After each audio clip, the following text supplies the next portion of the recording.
That's Mom. It's her going into the house. She walks in. That was it.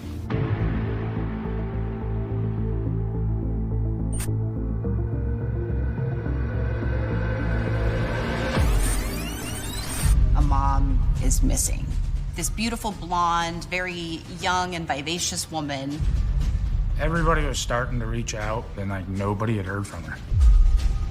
I've tried to message her, I've tried to call her on Messenger.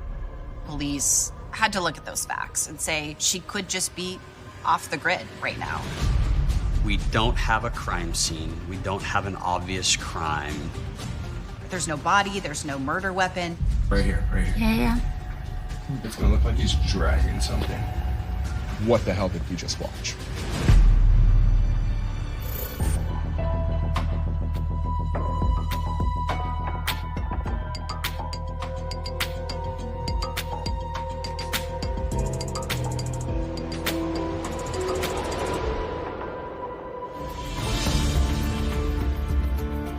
Billings, Montana, 2018.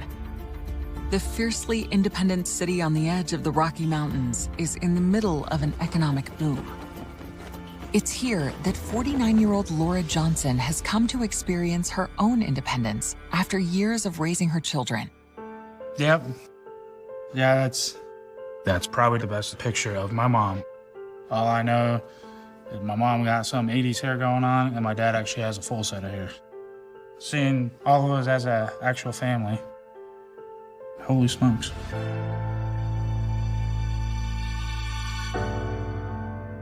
Laura grew up in Vancouver, Washington, and met her future husband, Howard, there when she was 18. By the time my mom was 23, she had 5 boys. She loved the fact that she was a mother. She always told us, I would never regret having all of you kids. She was extremely loving, and she was amazingly funny as well, and she gets that from her dad, who's just a jokester at every turn. She was a wonderful mom, always helped with everything, always treated everybody like their family. My dad worked the regular 9 to 5. Mom stayed at home, raised the kids. She was very nurturing. She did everything. Every night she'd cook dinner. And for the amount of people that we had, I felt like it was a lot, but she made it look always easy, so. She always made it a deal to have a good meal.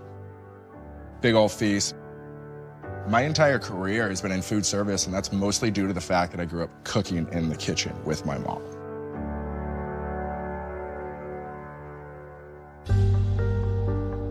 But in 2012, their children grown and out of the house, Laura and her husband Howard separate, and Laura moves to the Las Vegas, Nevada area. I definitely think she wanted to find her own sense of happiness. You know, a woman in her 40s, having that for the first time, that's gotta be empowering, you know what I mean? So, she did tell me that she had joined a dating app. And it isn't long before Laura meets someone she really likes. His name is Greg Green. Greg was one of the people who she was matched with. He worked in Vegas right there. They went out on a couple of dates, and then it went to the point where she was living with him in Nevada. Although she now lives 1,000 miles away from her family in Vancouver, Washington, Laura keeps in regular touch with her sons. My mom was never really good about keeping a cell phone. So our main points of communication were Facebook.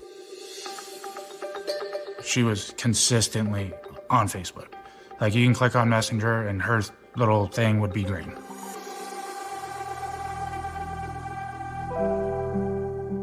In July of 2018, Greg Green gets a job in Billings, Montana. Laura follows him there in August, and soon after, she lands a job at a Papa John's restaurant. After her first day at work, Laura calls her son, Stephen. I remember the last time that I talked to her on the phone was when she was driving home. It was literally just, you know, talk to each other, see how life's going, have some laughs. But it's not until you look back, you wish you did more with your time, you know?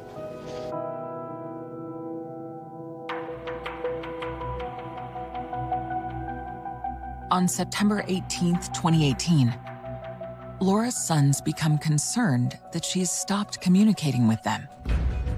My older brother, Howard Jr., he spoke to my mom every day. He called me and said, hey, have you guys heard from Mom? And I haven't heard from her. I looked on Facebook. It said that she hadn't been active for a couple days.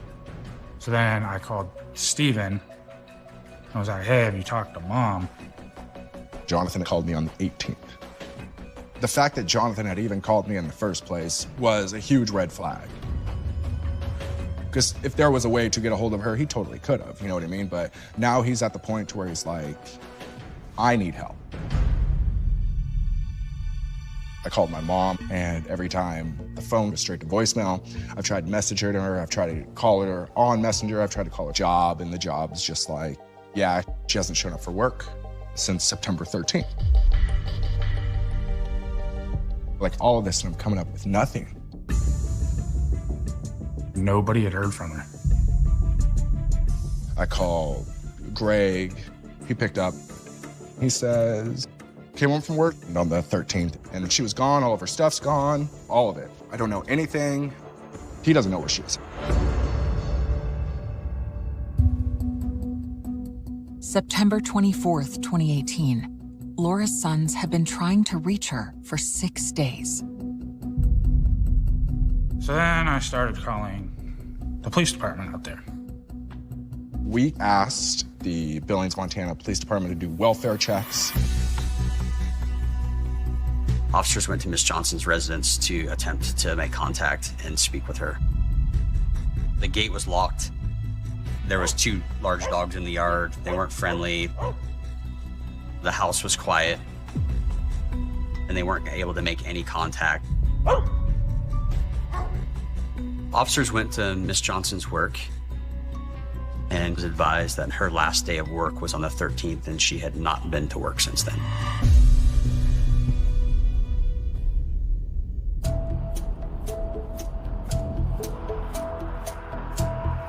Detectives tracked down her boyfriend, Greg. When officers spoke with Gregory, he told them that on the 13th he had gone to work. And when he returned that day, he found that she was gone and she had packed her 2 red suitcases that she had brought with her and had left. The majority of people that contact police departments looking for their loved ones or wanting welfare checks done, those people are found eventually. You know, maybe they did go on a vacation and they didn't tell somebody. I think a lot of people, with the fast-paced life that we have, people want to take a break, they want to disconnect from life, and that can be something you have to take into consideration when looking for people.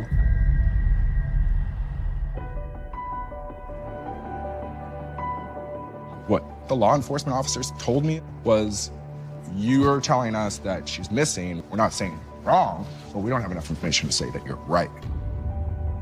The fact that it was a grown woman, people believe that if they aren't being found, it's because they don't want to be found. And anybody who knows my mom in this situation know that that's fundamentally not true. So the sense of like, something's happened became very real. It's been 13 days since anyone has had any contact with Laura, and her family is getting anxious. I posted a picture of my mom, and he said, we have not heard from my mom. And just to explain the situation, a lot of people commented on there. The post was getting a ton of shares. I thought that the whole thing was just strange. The fact that, you know, her sons haven't heard from her, we don't know where she is, she hasn't showed up to her job yet, she's not responding to text messages. The first thing that I do when I see something like that is I do reach out to law enforcement. September 27th of 2018, I did receive a call from one of the local reporters regarding a Facebook post involving Laura Johnson. So the next thing I did after I got off the phone was started to research the case. While we haven't reached the level that there was a crime committed, things were starting to fall in place that not everything was right.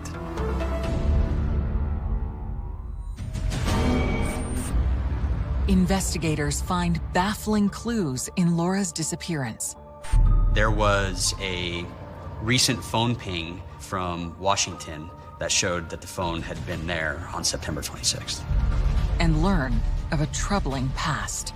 She had a prior addiction, and she could just be off the grid right now. I'm not just gonna sit here. So the next logical step was to go to Montana.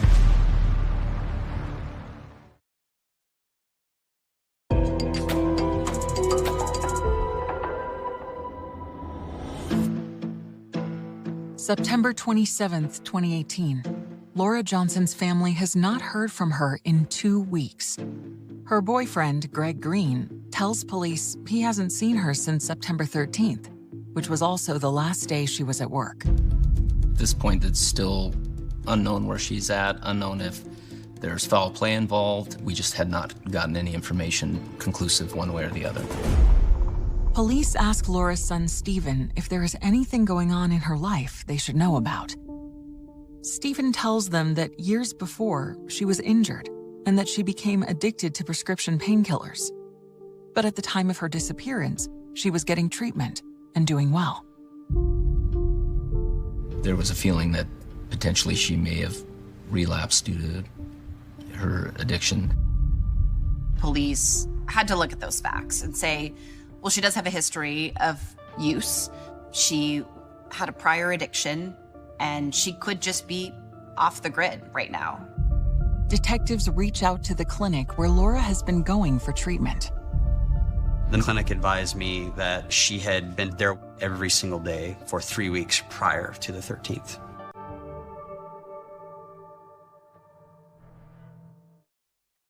If Laura has relapsed, detectives know she could be in hiding somewhere. They go back to Greg Green, hoping he can help focus the search. But he doesn't have anything to add to his previous statement that Laura had moved out on September 13th, and he hasn't seen her since. He was quite cooperative. He consented to a search of his home. Officers didn't locate any items that they thought were suspicious at that time. And Gregory had allowed them to look through his phone, which he showed them some messages that he had sent to Laura after she had left. We don't have an obvious crime. We just know that she's been missing. Investigators subpoena Laura's phone records, and when the data comes in, there's a glimmer of hope that Laura is alive and well. There was a recent phone ping from Washington that showed that the phone had been there on September 26th. Detectives wonder if Laura went back to her hometown of Vancouver, Washington, where her sons and ex-husband live. From an investigative standpoint, it made sense because that's where some of her support network would be. Sergeant Billings called and said, I got some great news for you. I was like, oh, she did show up in town. I got excited.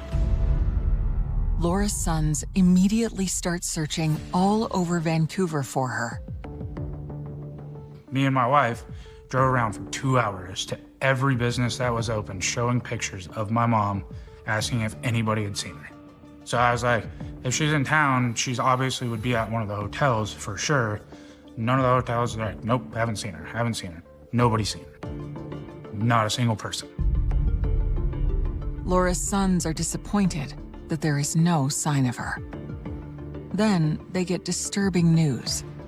The investigators made a mistake when tracking Laura's phone.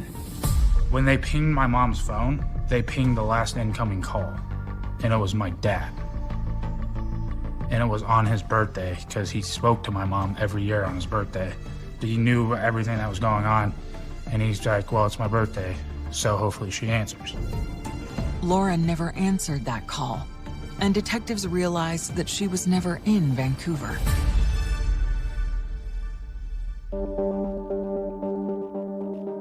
been 18 days since Laura Johnson disappeared, and her son Stephen decides he has to take action. And being all the way in Washington and realizing that I wasn't gonna get an answer, that was the next logical step, was to go to Montana. I was like, I'm not just gonna sit here. I couldn't let him go alone. They said to themselves, we're gonna just get in the car and we're gonna drive 14 hours over to Billings and we're just gonna go look for her ourselves. So the first place that we went was the police station. And what they tell us is, as long as I didn't break the law, I could do anything. I had inclinations about who the person Greg was, and none of that ever sat right with me. Stephen calls Greg, looking for more details about the last time he saw his mother. He picked up, it was him. You know, who are you? What is this? Hangs up the phone. So I went to his house. I was yelling my mom's name. I'm yelling Laura. I'm yelling Mom. I think that she's in there. And then that's when he lets the dogs out. So I go up to the dogs and they're loud, but they're not dangerous at all. So I just bent down and started petting the dog, you know. And that's when he came out of the trailer and lights a cigarette and he's, you know, can I help you? And I tell him, I was like, I'm Stephen Johnson. Like, Laura's my mother. I believe you know where she is and I would like you to tell me. And he's like, no, I came home and she was gone. He's very cocky. And he's just standing there smoking his cigarette. As I told him, I believe you know where my mother is. I will be the one to put you behind bars and I'll be the end of you. So he tells me to leave and he calls the cops on me.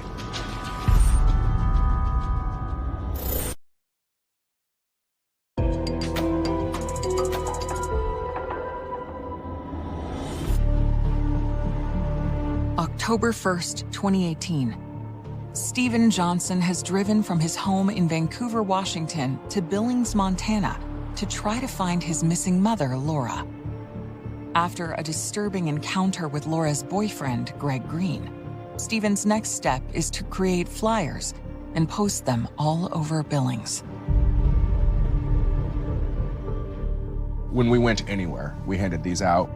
So we went to Greg's work and we put them all over his window at work. And then he tore them all off. We were like texting, we're like, all right, has anybody heard? Anybody heard? Like, we want to know, like, what's going on? We woke up 8 o'clock every single morning with a place to go to, an idea in mind, with somebody to talk to just try to find something.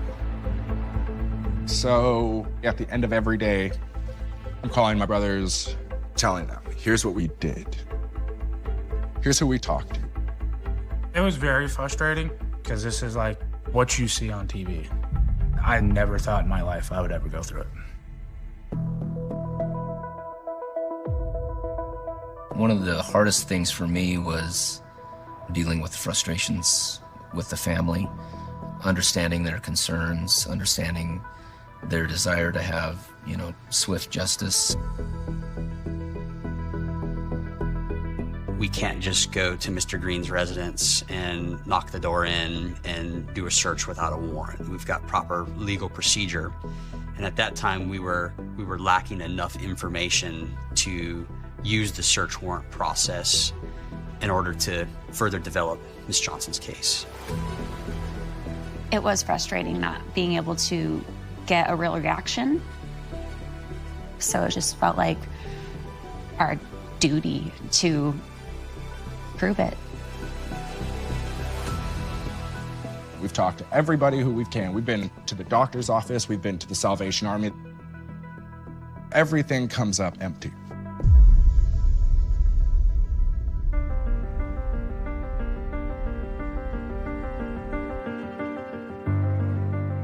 We had gone through every single dead end. We had been through all of Greg's neighbors with no answer, with no solution. We were nowhere closer on day 5 than we were on day 1. And the last thing before we leave town that we figure we can do is go knock on the neighbors' houses again. As they are knocking on the door of the neighbor across the street from Greg, Stephen sees something he hadn't noticed before. I basically stopped and I said, hey, I think we found something. There is a camera at the one place that we're interested in. It points right at the driveway of where Greg and Laura lived.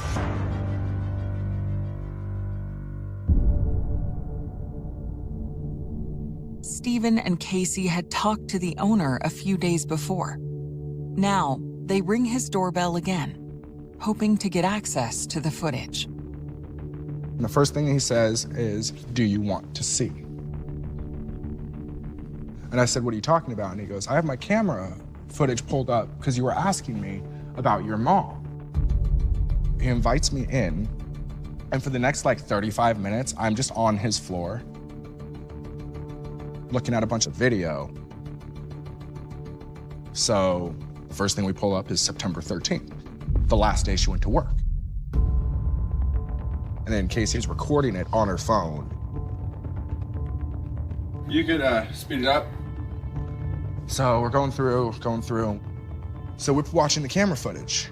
And then this is where it gets very interesting. It's him, right here. Keep playing.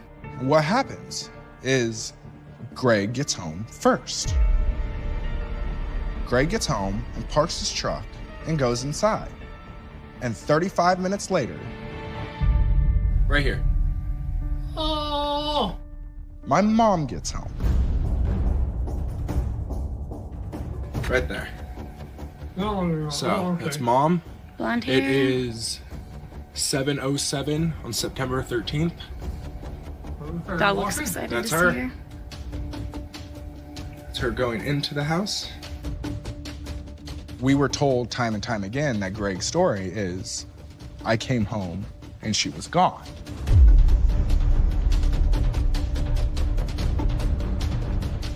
I came home and she was gone. She had taken all of her stuff and it was gone. So we got him. He was lying. But, well, where is she? So we're watching the footage. Day turns to night. What time is it? Right now, 11:27? 10:27? 10:27. There he is. The headlamp? Headlamp on. We see Greg throughout the entire night. Right here, right here. Yeah. It's gonna look like he's dragging something back. Just moving, going back and forth between the house.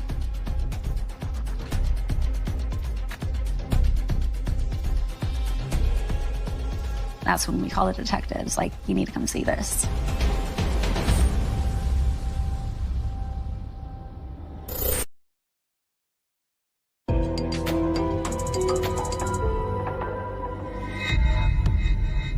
Stephen Johnson has discovered home security footage of his missing mother, Laura. It shows her at the house she shared with Greg Green after the time Greg told police she had left. Realizing the importance of the discovery, he calls the police.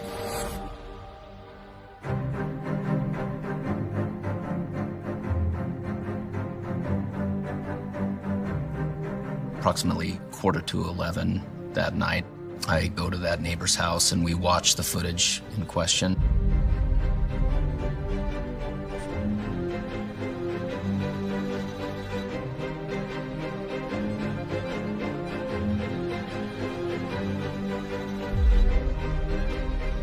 We then start viewing the video in greater detail. And it was definitely very concerning. The detective's trained eye spots something that Stephen and Casey missed.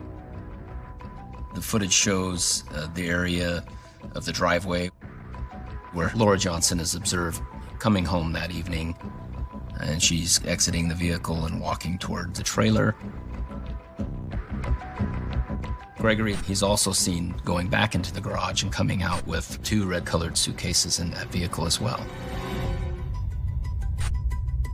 The same 2 red suitcases that Greg told officers that Laura had taken with her when she moved out.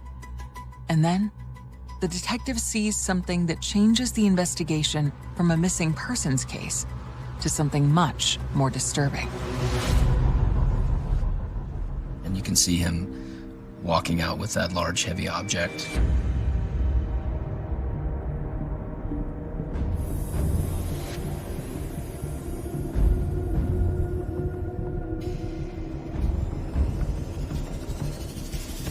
That's zoomed in to show that area of the vehicle where he puts what we believe is Laura's body into the vehicle.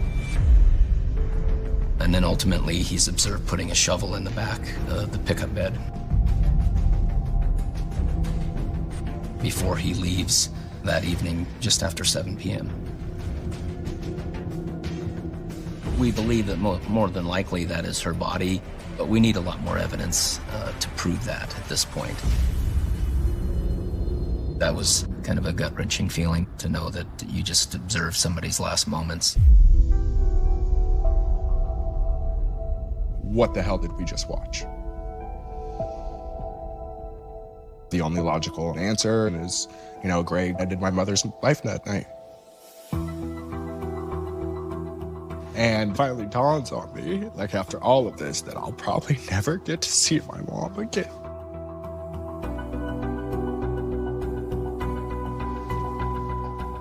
Is that I'll never get another goodbye.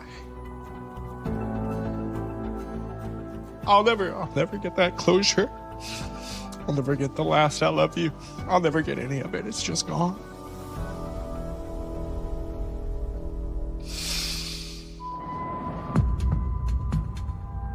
But unless police can prove that it is Laura's body on the video, they don't have a crime.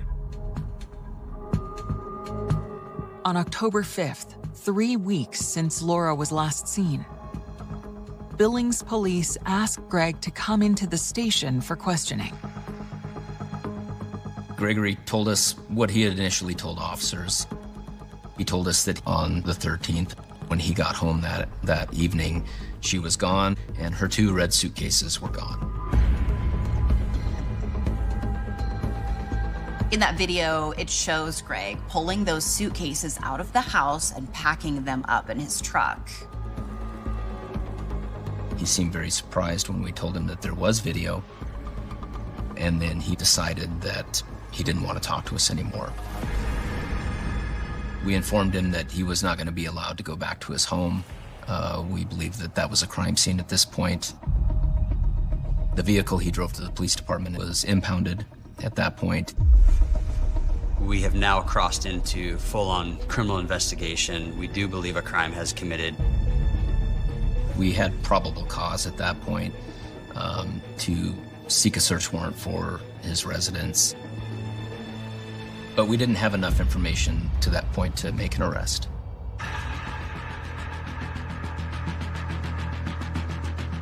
We executed that search warrant that evening and began to process the trailer where Gregory and Laura lived. One of the first things that we noted was the strong odor of new carpet smell.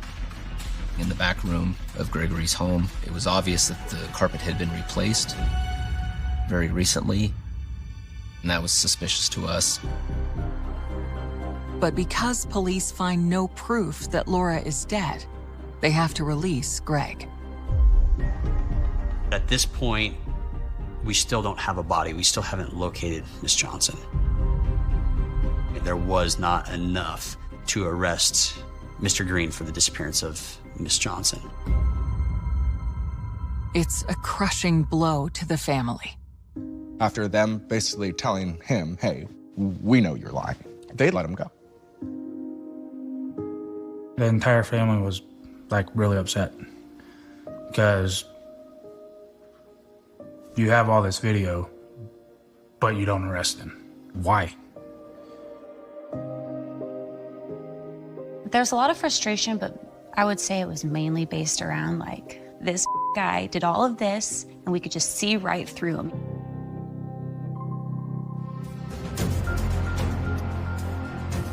We work closely with the county attorney's office and trying to determine, what more we need to get to that point to make an arrest.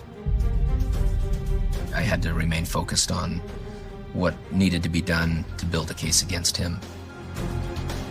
While the forensics team examines Greg's seized work truck, detectives have a strategy to keep an eye on Greg.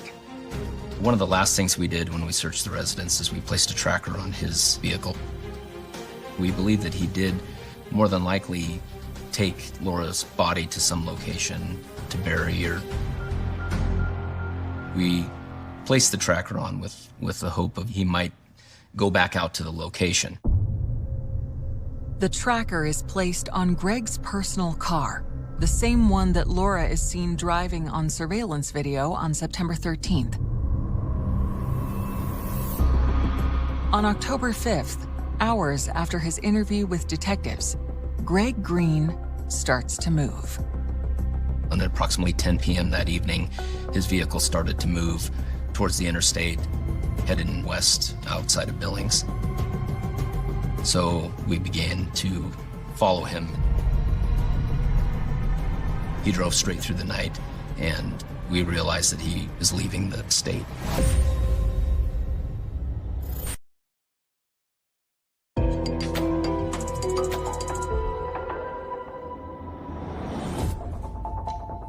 October 5th, 2018. Greg Green is the prime suspect in the presumed murder of Laura Johnson. Lacking evidence of a crime, detectives have to let Greg walk free. But they have placed a tracker on his car, and he appears to be leaving Billings, Montana in a hurry. His vehicle started to move towards the interstate and heading west outside of Billings. Detectives track Greg as he drives for 16 hours across 5 states to his old hometown in Henderson, Nevada. If you're being interviewed by police about the whereabouts of your ex-girlfriend and you just hightail it out of town, it's not a good look. We were coordinating with law enforcement where he was at. They knew that we were tracking him. They would do drive-bys, make sure that we knew his whereabouts. Meanwhile, Billings police continue the search for evidence to arrest Greg. Using his cell phone data, they track Greg's movements during the night of September 13th, which leads them to the local Walmart. We were able to locate footage of him going to Walmart that evening. And when he went through the self-checkout, we did see a very distinct abrasion on his face, which we thought was very suspicious at that point. Then, another crucial piece of evidence emerges from the forensic search of Greg's impounded work truck. I noticed that the vehicle was very clean. It had been washed recently. So after 2 days processing that vehicle for biological material, taking swabs from various locations on the seat, we found 3 very, very small 1 to 2 millimeter stains that appeared to be blood. That evidence came back from the crime lab, and sure enough, it was Laura's blood. The totality of all of the evidence that we had located, including the blood on the door of that truck, and together with video footage showing him carrying out what we believed was Laura's body, at that point there was enough evidence to arrest him.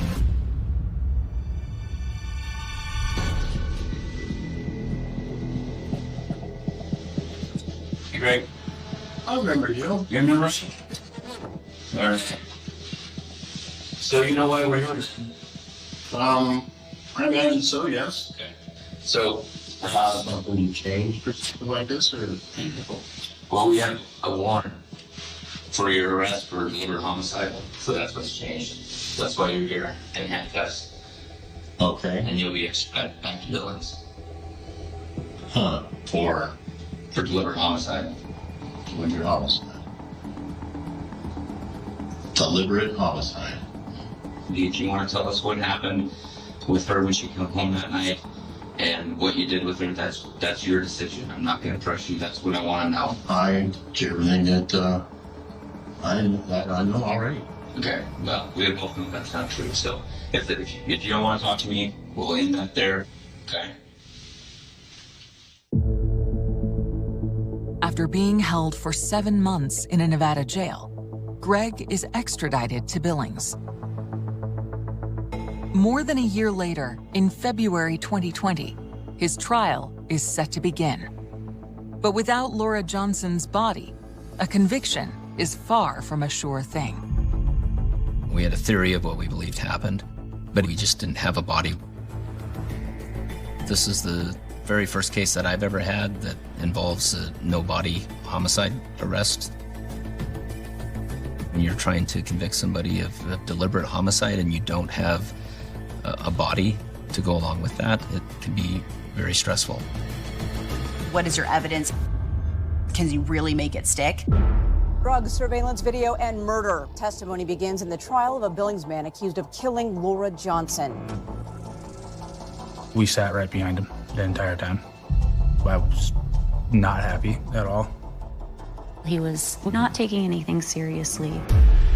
I don't know if he was just in disbelief, like this is really happening, so he just kind of like went numb to it. He maintained his innocence the entire time, even though there was video being played in the courtroom of him carrying what appeared to be Laura's body out of his house. The evidence in this case will show you that the defendant took great lengths to cover up his murder of his girlfriend, Laura. Prosecutors present jurors with a possible motive for the brutal murder. Laura was about to permanently end her rocky relationship with Greg.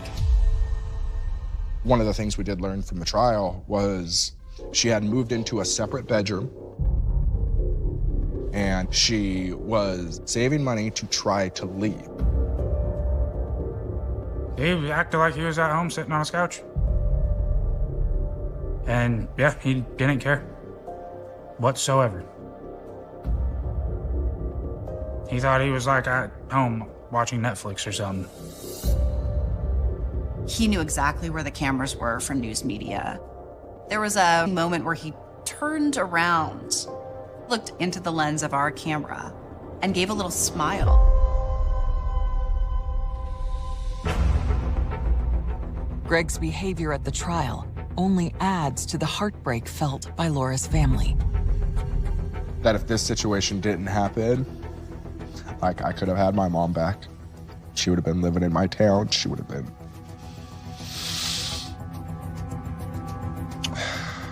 She would have been here.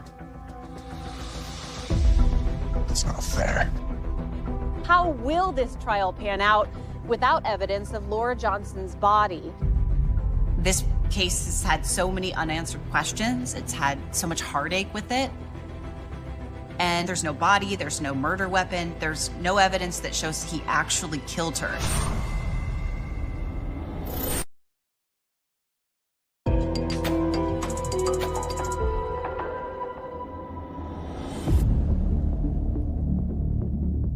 Two years after Laura Johnson's final moments were captured by a home security camera, a jury in Billings, Montana is set to decide whether her boyfriend, Greg Green, is guilty of murder. This trial lasted, 2 weeks? Monday through Friday, 8 hours a day. Didn't leave that city hall building for 2 weeks, basically.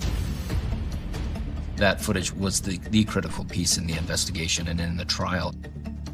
It was a piece of evidence that the jury actually got to take back with them to deliberations, to view.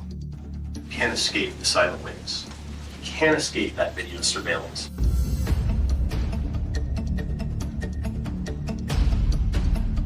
Any person with common sense to see all the evidence, and especially the video, would know he was guilty. I just got home the day before, and Steven called and said, hey, they have a verdict already. We're headed back.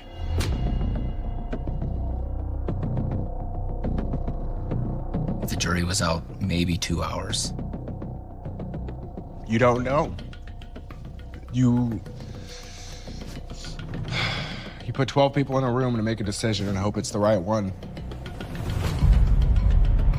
To the charge of deliberate homicide.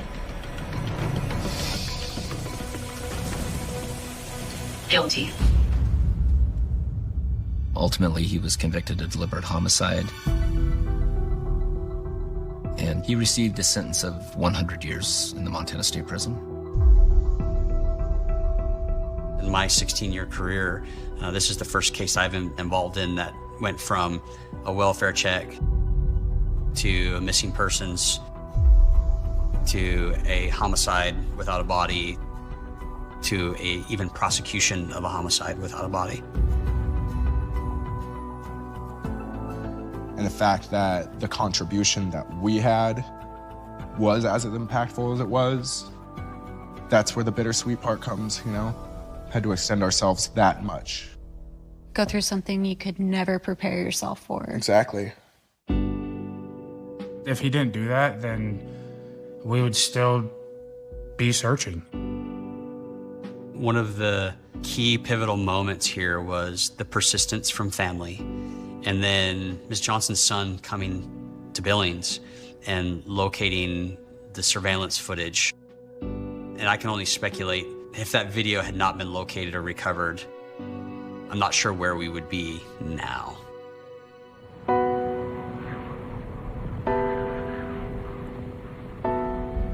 Today, Stephen and his brothers are focused on keeping their mother's memory alive. My mom was a part of my life every single day. I got married last year to my beautiful wife, Casey here. We had our daughter, Eliza, and Eliza's middle name is my mother's name. So her name is Eliza Laura Johnson. Big part of how my mom was as an everyday mother is the ways that I've been able to cope with her loss. So making the meals that she made, having the family dinners, you know, bringing her into my life in those little ways to keep her alive. That's what I do. She's there every time I make dinner, you know? The only thing I have that I can hear her voice now is April 2018. She called me, but I was at work, and she left me a voicemail to tell me happy birthday. That's the only thing I have to like hear her voice.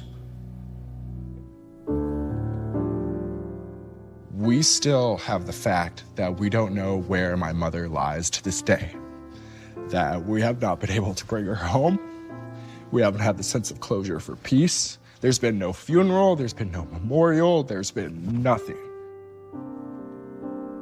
If there's anything that anybody can tell us, if there's anything that sticks out, if there's a piece of property you own, if there's something you can do, if there's something you've seen, just, you know, to please come forward. I'm hoping this outcome that people come forward with actual real information and it helps us find her and bring her home.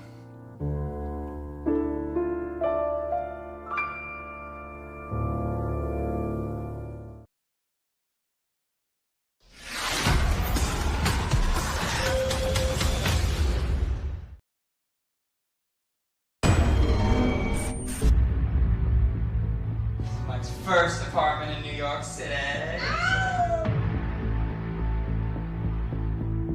The online dating scene was still pretty new and fairly unregulated. I've been single for like 5 years. I lived in Long Island forever. All of a sudden I'm in Brooklyn, I moved, and everyone's like, oh, what are you doing? Do you want to hang out? I thought you'd want to hang out. You know, it's like, no, I can't hang out. I'm in Brooklyn. You know, I moved here to find a husband. Numerous calls come into 911 stating that someone's been struck by a vehicle on the Bell Parkway. Those last seconds of his life were seconds that he didn't deserve. I was just shocked. Just kind of go through this point of disbelief. It was Michael Sandy. It could have been anyone. They weren't looking for a black man. They weren't looking for a white man. They were looking for a victim. You can feel how he must have felt when he saw these guys coming down and then running for his life. Imagine the sheer terror that he was probably feeling. This guy was lured to his death. We had a rogue device on this wireless network. So the idea was, all right, well, where are they? Kind of just feel your whole body collapse in that moment. It takes your breath away.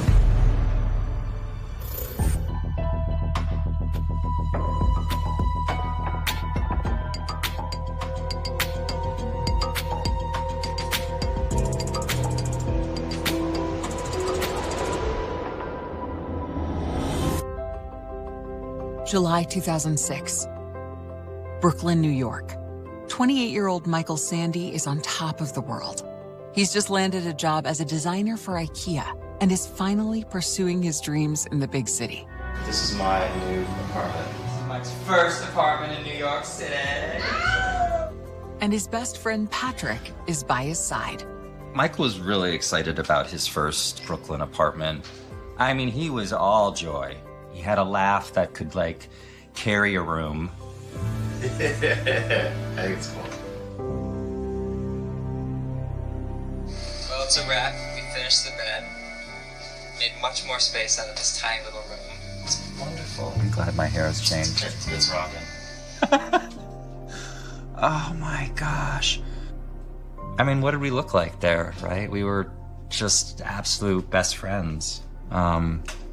Comfortable, really comfortable with each other. He was that friend that would, like, do anything for you. Loyal, sensitive, compassionate.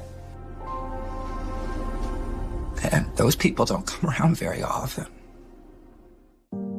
Life hasn't always been easy for Michael, growing up as a young gay black man in conservative Bellport, New York. His struggle with being gay in Long Island was definitely a thing. Some parts of it was because he wasn't necessarily, like, out to his parents, but I think that they all had this beautiful kind of unspoken understanding. I've known Michael Sandy since we were kids. And Michael spoke very closely with his friends about who he wanted to make connections with, and being in a small town, a conservative town, and a conservative family, these things were kind of hard to explore. He wanted to work in Brooklyn, live in Brooklyn, breathe Brooklyn. So I think what was very attractive to him was really that social element, and to really find a connection, to find love. I feel like he had to make that move to survive and to express who he was and to be who he was meant to be.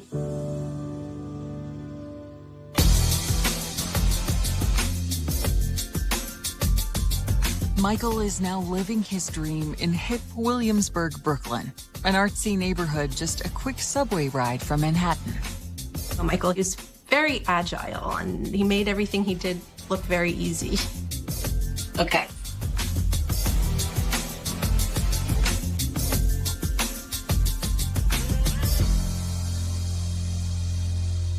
Yeah, that was great. But he was a very natural dancer.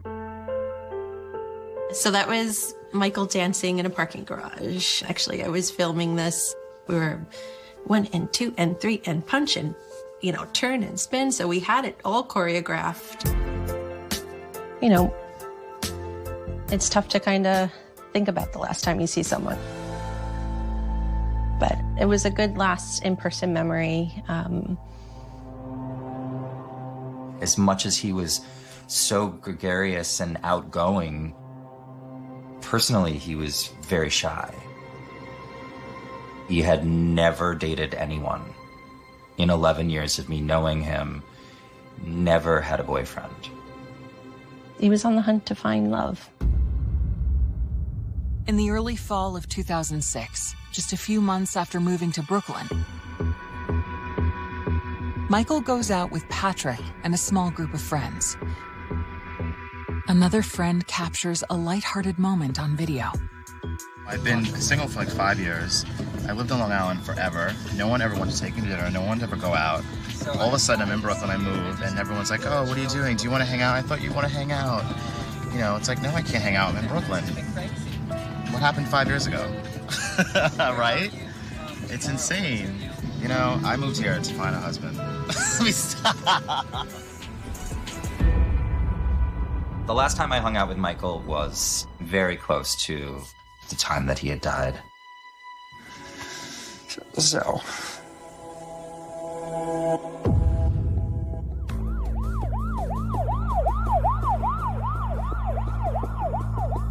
On the evening of October 8th, 2006, numerous calls come into 911 stating that someone's been struck by a vehicle on the Bell Parkway.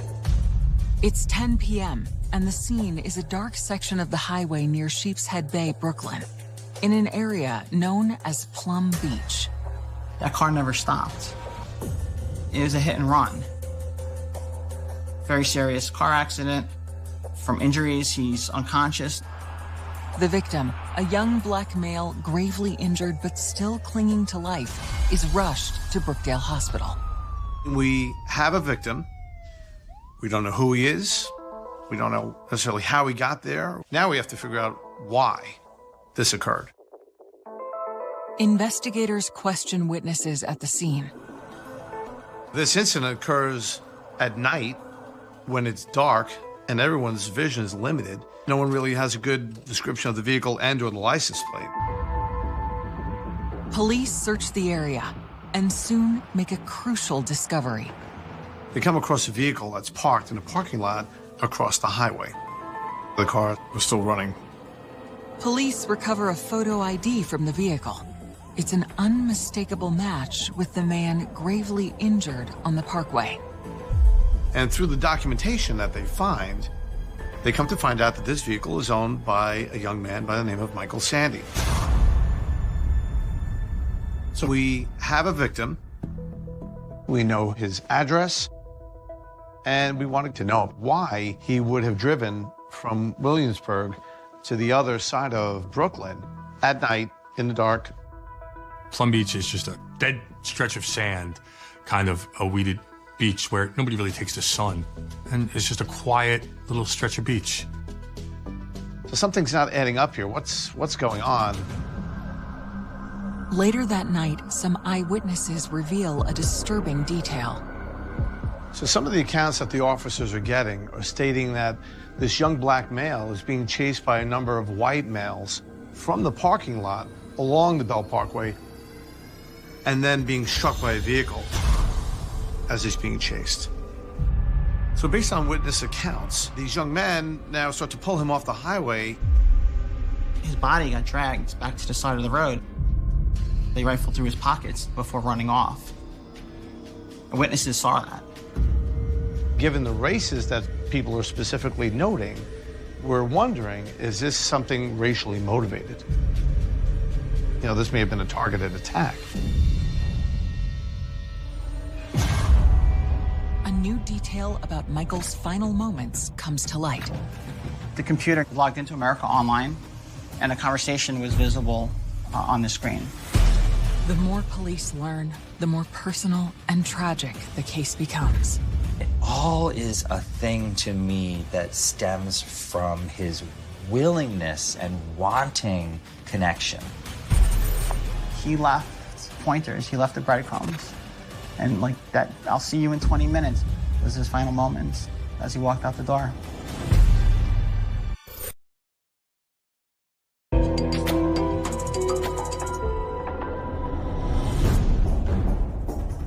Eyewitnesses tell police they saw Michael Sandy being chased by several unidentified white men alongside a New York City highway before he was struck by a hit-and-run driver.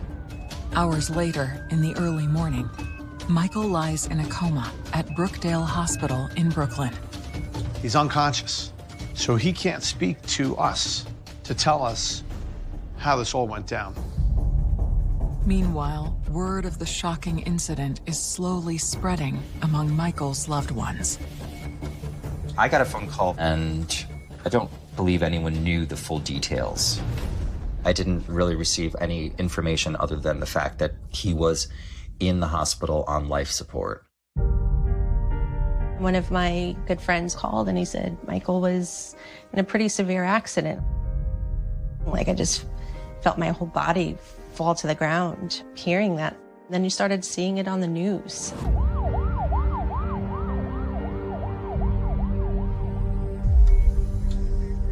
I was working as a reporter for the New York Post when this happened. We were told that he was still alive, he was in critical condition, and he was unable to communicate to police exactly what happened. We're talking to the family, kind of getting a clearer picture as to who Michael is. Yeah, they find out that Michael is 28, soon to be 29-year-old male, and he was an interior designer, and was just a super nice guy. Probably had zero enemies. And we wanted to try to figure out why he may have suddenly find himself in a conflict with other people. When I was at the hospital, his parents were just desperately trying to find any resource and help that they could. It wasn't until I spoke with Mr. and Mrs. Sandy to really know the severity of the impact. They were holding up. They had wonderful support with their family, but it was hard to see them hurting the way that they were. We were able to see him, and he looked rough. I mean, his head was completely swollen. And, you know, being on life support, there was very little kind of hope in the outcome. And I was just shocked. Yeah, you just kind of go through this point of disbelief. All the machines beeping and blaring and all the hustle and bustle in the hospital to begin with, it was hard to fully absorb what was happening. But it was tough to see him in that position.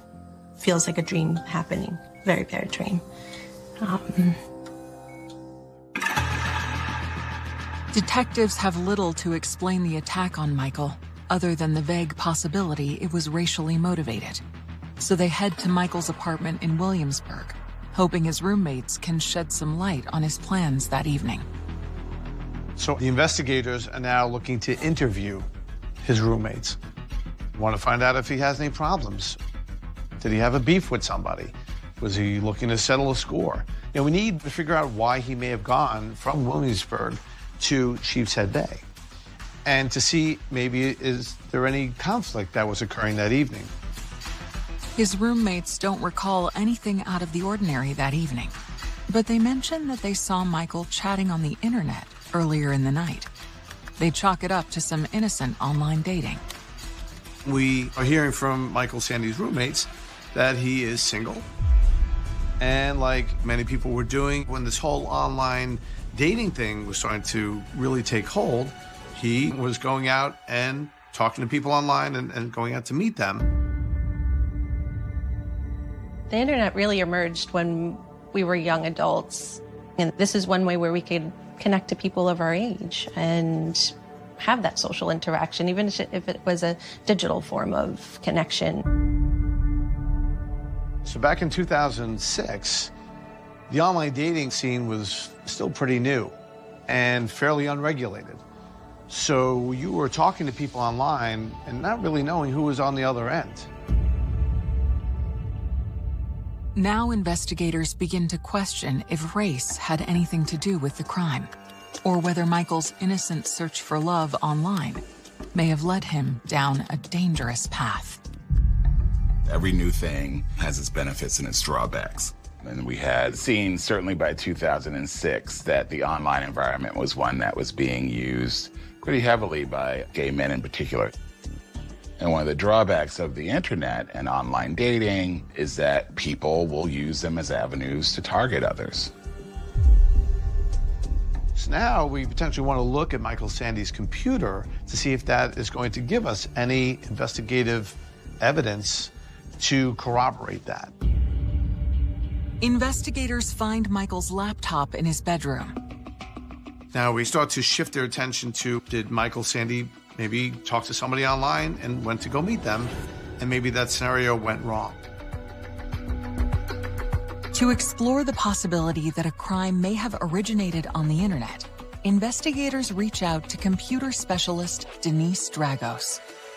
The New York City Police Department had one of the very first computer crime units in the country. It was called CIT back in those days, Computer Investigation and Technology Unit. Eventually, it became the Computer Crime Squad. The detective squad, they needed assistance to actually handle the laptop as evidence and preserve what was visible on the screen and whatever else may be on that computer. So I got my kit together, which we would bring out to digital crime scenes. Hard drives, USB drives, other tools potentially that may come in handy, and we responded. The computer was logged into America Online, and a conversation was visible on the screen.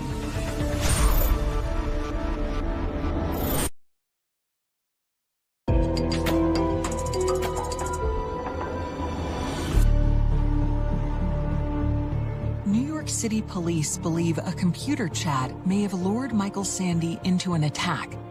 As Michael lays gravely injured in the hospital, NYPD computer specialist Denise Dragos discovers that Michael's computer is still logged into a chat room on America Online.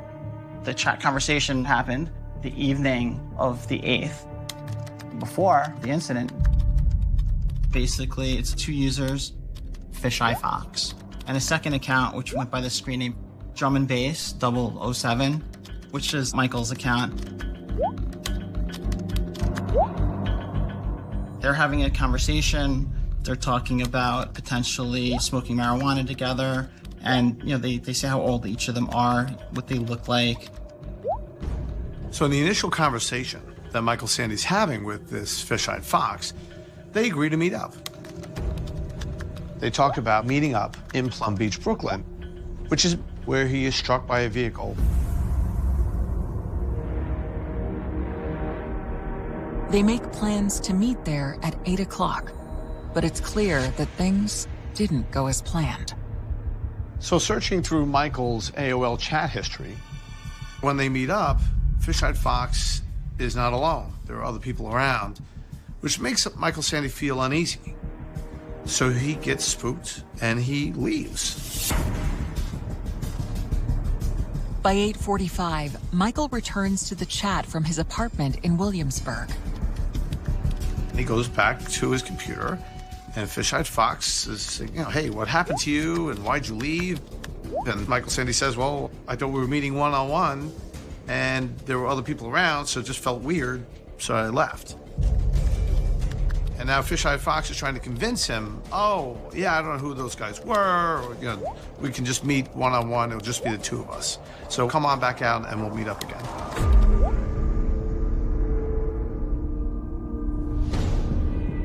By 10 o'clock, Michael is found by the side of the parkway, just yards from the Plum Beach parking lot.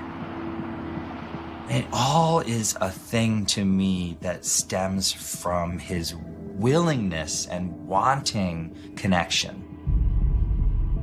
Like, so much went out of his brain for that possibility. And the real hard part is that he just didn't listen to his instinct that day. And he went back. Looking back, I got the impression that he might have had an idea of what he was doing was potentially risky. I don't think it was an accident that he left his computer on with the chat window open. He left pointers, he left the breadcrumbs. And like that, I'll see you in 20 minutes was his final moments as he walked out the door.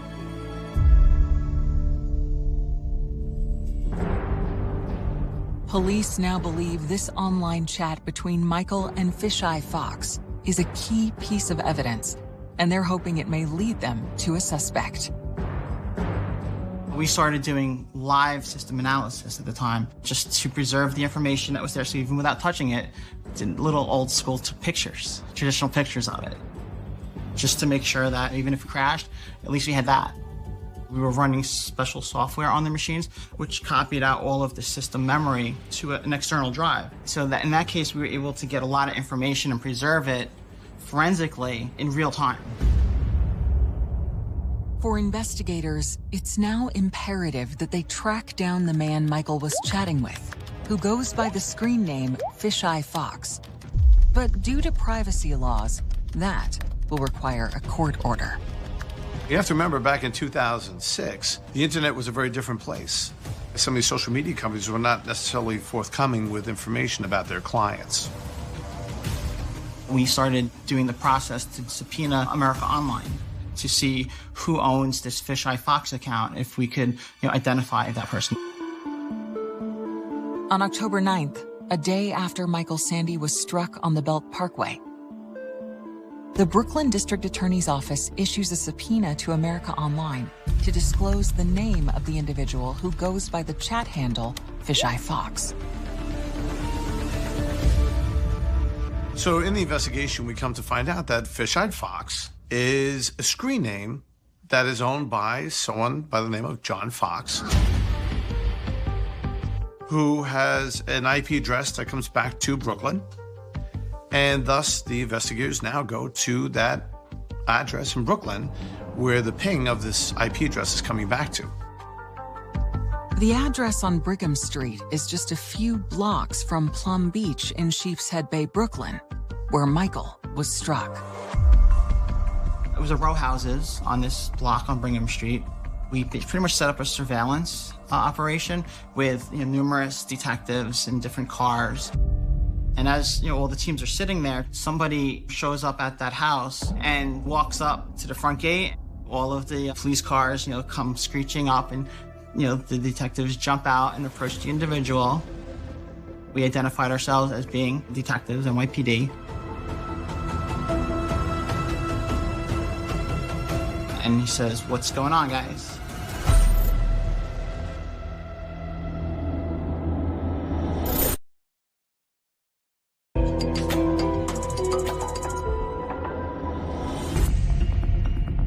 NYPD detectives have tracked the source of a computer chat room message they believe was used to lure Michael Sandy to a vicious attack. Based on the IP address linked to the message, they descend on a house in Brooklyn. The gentleman who lived at that address, he said, "I just got off work. Can I help you guys?" So we asked him his name. The chat room message was from a user called Fisheye Fox, who police have identified as John Fox. But that is not the man's name. And there's no one named John Fox who lives at his address. So that was a little bit of a pucker moment. Like, oh crap. We asked, "Do you have internet service?" He goes, "Yeah, as a matter of fact, I just got a new router." So we're like, "All right, can we come inside and talk to you about a situation?" He goes, "Yeah, come on inside."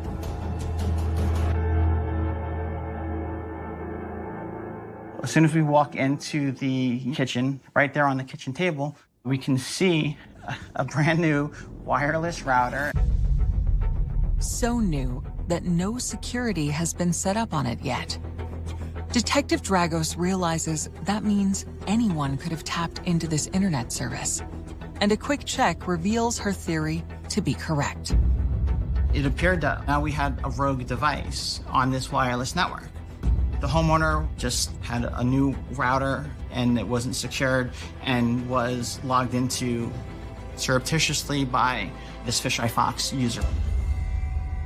Detective Dragos knows that if the rogue device is logged into this router, it must be close by, within range of the Wi-Fi signal. All right, well, where are they? They have to be within a stone's throw. So let's try and figure out where they are right now. So I'm like, I can try to talk to them and stir the pot and see what happens. So I have an undercover account and I'm like, "Hey, what's up?" It was just a shot in the dark to see, if I could figure out where the heck this computer was. I got a response from Fisheye Fox. So now I'm talking to Fisheye Fox myself. And so I'm like, "Hey, what's going on? How you been? When are we getting together?" And he's, I'm back at school. So we're confounded right now. Detective Dragos reaches out to her contact at America Online, who is able to determine that John Fox, aka Fisheye Fox, is now chatting from a different location entirely. And we're like, "Well, what's this other location?" And they said it goes back to SUNY Maritime, which is State University of New York Maritime College, which was a college, in the Bronx. A check with the campus security office reveals there is a sophomore enrolled at SUNY Maritime named John Fox. It was after midnight, I'm sure, at that point. And basically, we all responded in a caravan from that location. Everybody drove out to the Bronx to go and talk to John Fox.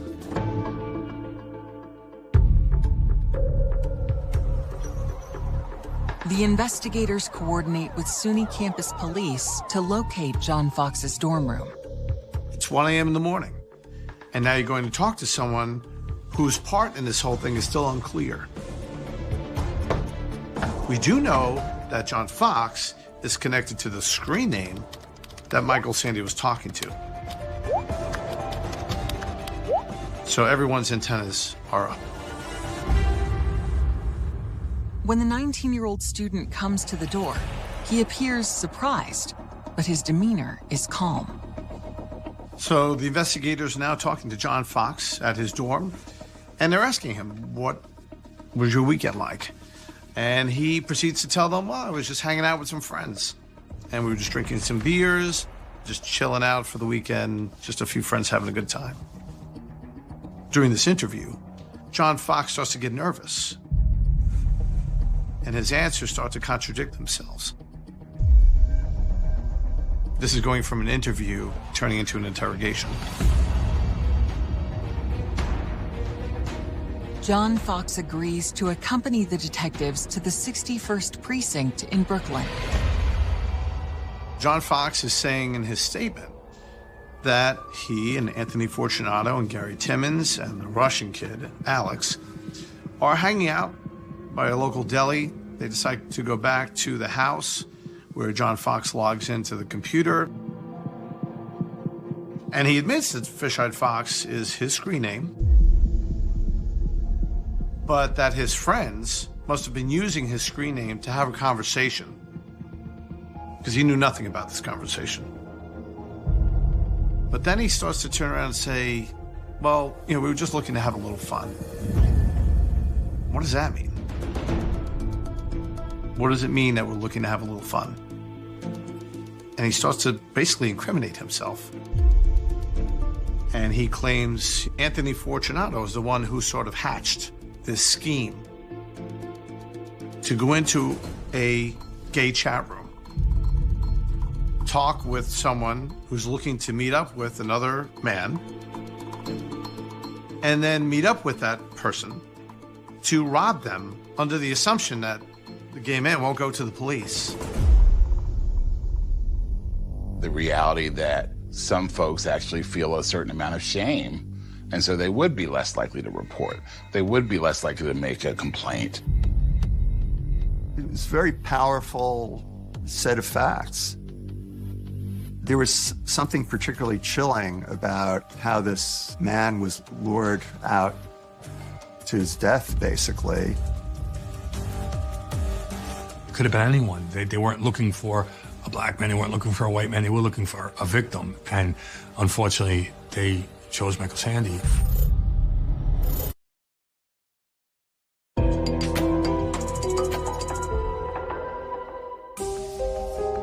John Fox admits to NYPD detectives that he, Anthony Fortunato, and a group of their friends used the screen name Fish-Eye Fox in a chat room to set up a meeting with Michael Sandy under the guise of a date, with the intention of robbing him. So they met on the street. John Fox and him had a brief conversation, and Fortunato and then a couple of their other friends actually were in the area. So Michael got spooked. His spidey sense was tingling. He left. All was good. Detectives believe that while Michael returned home, John Fox and his friends didn't want to give up. They start drinking beers again, and they say, oh, maybe we can find somebody else. In the interim, Michael reaches back out. I said, hey, I just want to hang out with you. I don't want to do a group thing, so let's just me and you hang out. So John was like, all right, cool, we'll do that. So he came back. They all get to Plum Beach, and they approach a blue Mazda, which is Michael Sandy's car. Alex starts to assault Michael Sandy. Michael Sandy breaks away from the assault, and they start to chase him. Where was he going to go? If they were going to prevent him from getting into his car, he's going onto the highway. Imagine the sheer terror that he was probably feeling when he's chased onto a busy highway, running for his life and running into a speeding vehicle. Those last seconds of his life were seconds that he didn't deserve. That car takes off, never stops. And then the men, they drag him to the side of the road. One of them goes into his pockets, empties everything, and they take off. John Fox, he says they all fled the scene, and then they all went back to the house, and they were all shaken up by this whole scenario.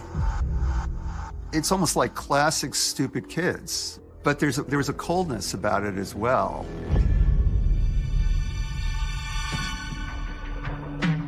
Police begin to investigate the friends John Fox says took part in the scheme. And when they learn the home address of Anthony Fortunato, the pieces of the puzzle start to come together. Fortunato's house is next door to the Brooklyn home the detectives visited the night before, where a rogue computer was logged into the Wi-Fi. So they go to Anthony Fortunato's house to talk to him, and he claims, yeah, I'll come talk to you. I'm just gonna get a lawyer and I'll come down to the station to talk to you guys. But Fortunato never shows up at the precinct as promised.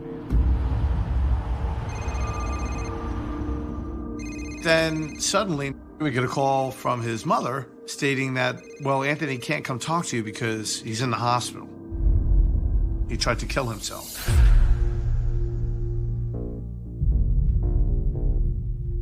However, John Fox has implicated two other people, Gary Timmons and this other kid known as the Russian kid, Alex. So the investigators looking through MySpace with the information given to them by John Fox find out Russian kid's true identity is now revealed by someone by the name of Ilya Shurov. So now investigators can go talk to them.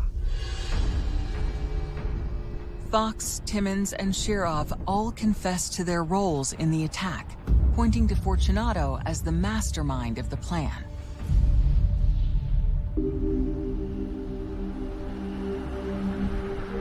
Meanwhile, at Brookdale Hospital, Michael Sandy's family is facing a terrible choice. So Michael Sandy's in the hospital unconscious.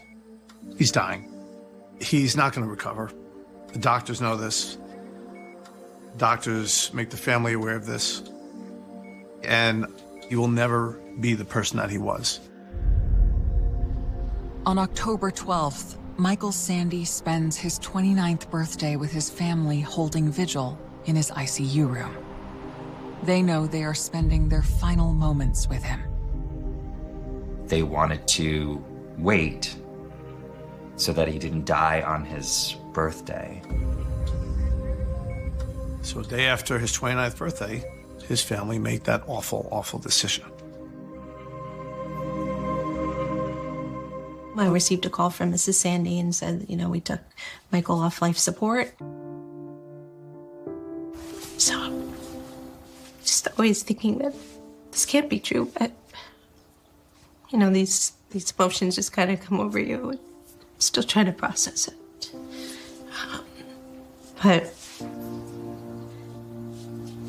you know, you kind of go through those moments when you can and be supportive for the family. But you kind of just feel your whole body collapse in that moment.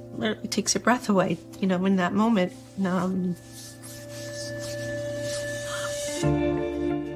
You need to let him go. You feel robbed. You know, you really,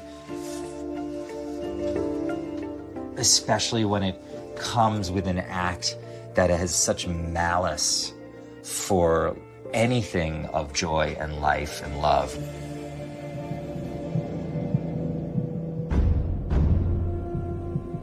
Investigators now have statements from 3 of their suspects, But they still can't speak with Anthony Fortunato, the alleged mastermind of the scheme, who remains hospitalized after his suicide attempt.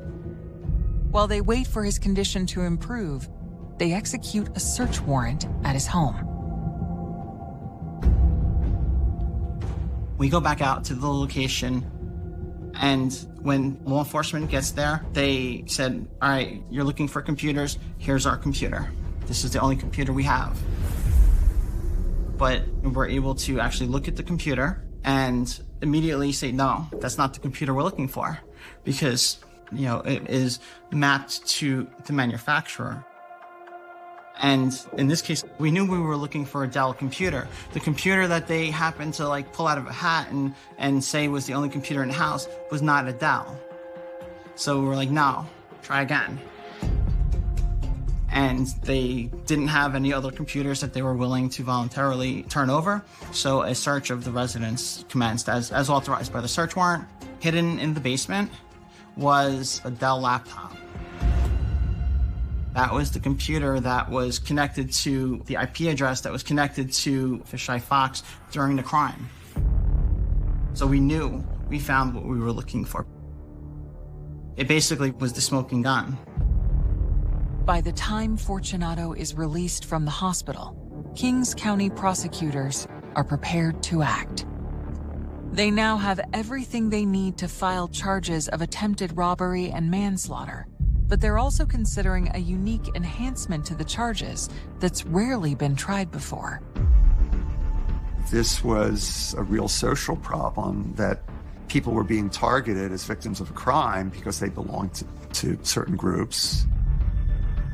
And in this case, they were looking to select a gay person, and that's what they did. That is the element that establishes the hate crime.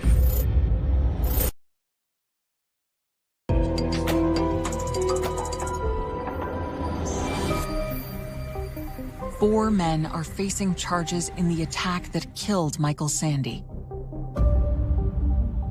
And prosecutors are prepared to also try them on a rare and untested set of charges. This was one of the first cases I can recall clearly where the hate crimes enhancement was actually used in New York State for an anti-gay murder. And I think it was important for the community for this to be called what it was. It had a lot of meaning for people. On October 25th, 2006, John Fox, Ilya Shurov, and Anthony Fortunato are indicted on charges of second-degree murder, attempted robbery, and manslaughter as a hate crime. That same day, Gary Timmons, who was a minor at the time of the crime, pleads guilty to attempted robbery in the second degree. You want to make sure that when a case is tried as a hate crime, it has to specifically plug into the statutes of the hate crimes law. And the sentence that is usually handed down is a much heavier sentence. But as the date of trial approaches in October 2007, nearly a year to the day from the attack on Michael at Plum Beach, Anthony Fortunato's attorney mounts a stunning defense to the hate crime charges. Fortunato tried to pull a rabbit out of the hat and said it can't be a hate crime because he came out of the closet himself. He identified himself as being a gay man and said that because he's gay, it can't be a hate crime because you can't hate gay people if you're gay also. It was an extremely flimsy defense legally because hate is not an aspect of the crime itself. That's not something that the prosecution has to establish in order to establish somebody's guilt of a hate crime. He could have mixed motives, but it doesn't get him off the hook. From the get-go, the whole plan was based on targeting a gay person.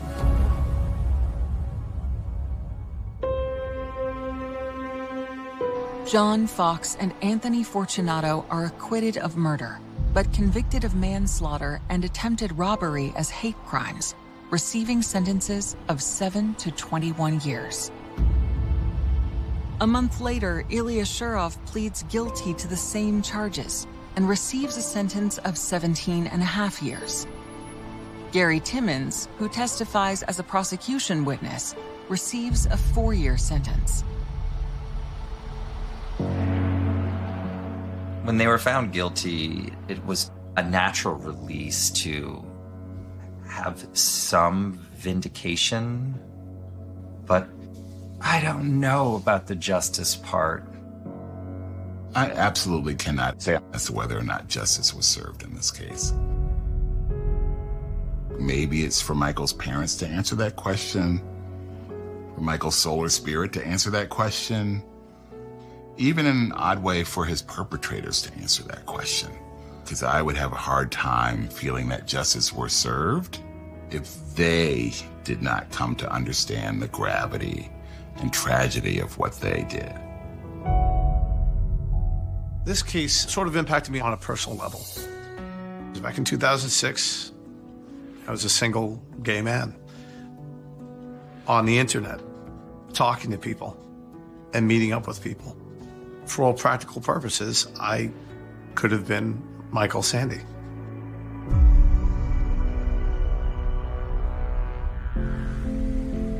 Michael Sandy's closest friends are left with nothing now, except their memories and a few artifacts of his last days, like this video from the fall of 2006, when he enjoyed a final evening out in Brooklyn with his friends.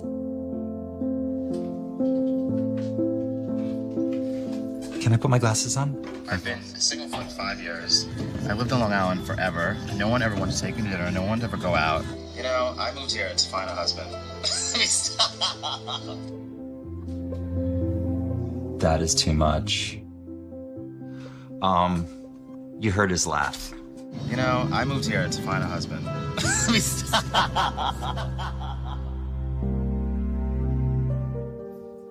He was a wonderful human being from head to toe. Wonderful. Okay, it's rocking.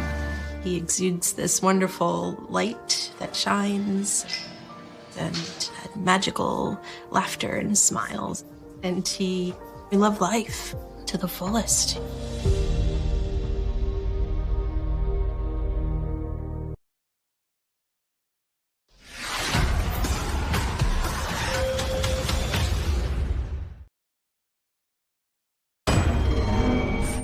Today was a sucky day, but at the same time, it makes me laugh so hard. I know that if he was my boyfriend and was in love with me, I know he would be amazing.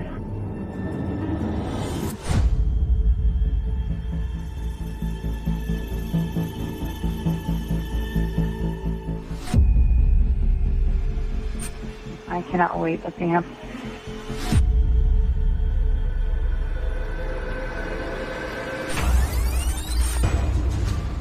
I texted asking if she was okay, and she never texted back.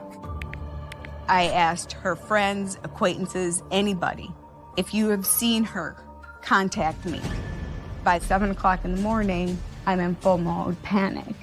And then I told her, we need to go to Grand Rapids. It was like time stood still. We knew something was wrong. That's when I see blood. I'd yell at my girlfriend, call the cops, call the cops. I opened the bag, and there were human limbs inside that bag. I remember thinking, what kind of animal does this to a person?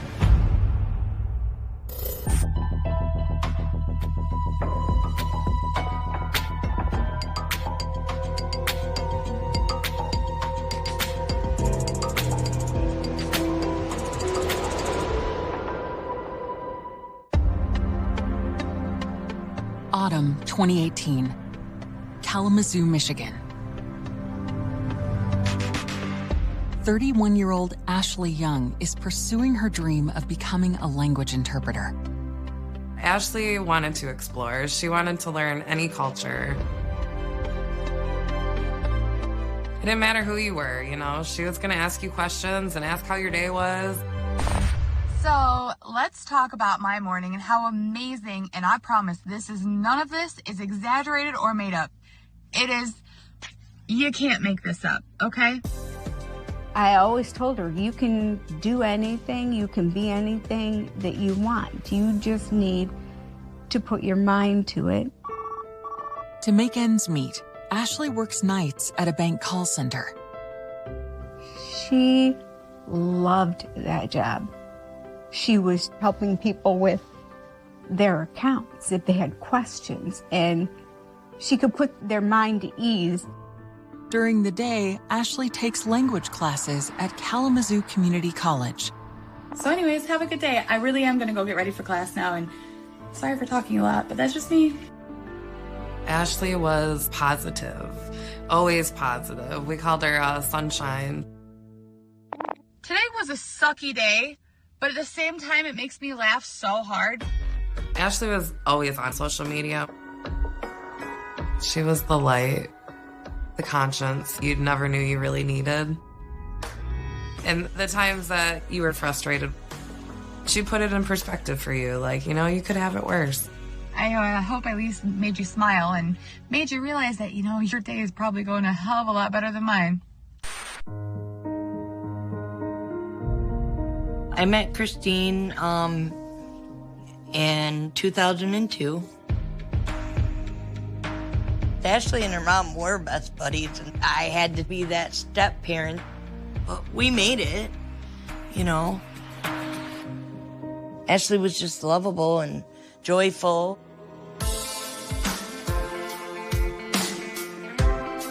I met Ashley the first day of 10th grade. We had a couple classes together, we had choir together. We'd sit in our car for hours just talking in her mom's driveway, listening to music, singing, and just being silly girls.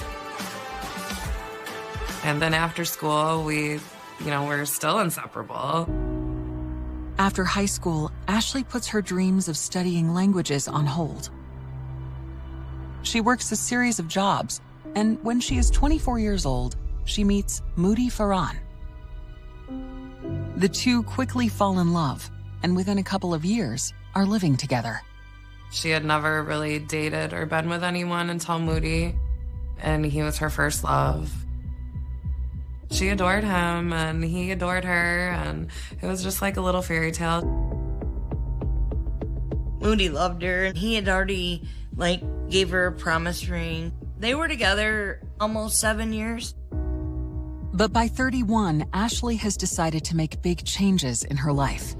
Not only is she in school working towards her dream job, but she also decides that it's time to end her long-time relationship. She was trying to balance work and going to school, and they were both kind of just at a different point in their life. After the breakup, on November 10th, 2018, she surprises her best friend Samantha with a trip to Detroit. She took me to Detroit to go to a concert to go see Tash Sultana, an artist that I love. That trip was amazing. This is Facebook Live, by the way. Oh, wonderful. Oh, you look so pretty.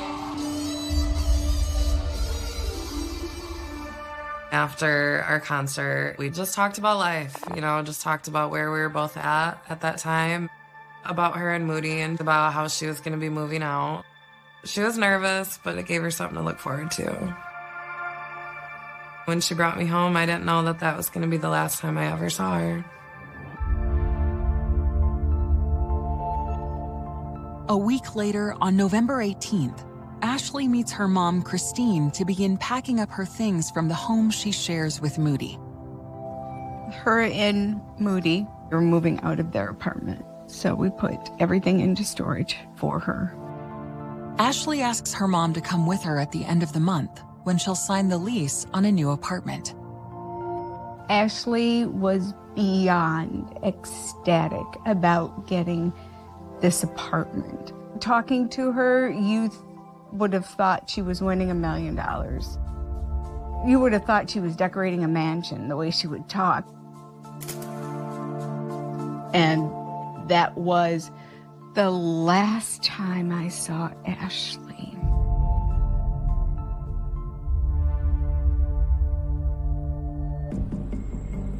On Wednesday, November 28th, the night before Ashley is scheduled to sign her lease, she goes out for the evening. Ashley checks in with her mom, but does not say where she is headed or who she is meeting. The last time I got a message from Ashley was at 5:55. And she said that she was almost to her destination. That's not Ashley. Ashley would say, you know, I'm at Walmart or yeah, wherever she was, but she said destination.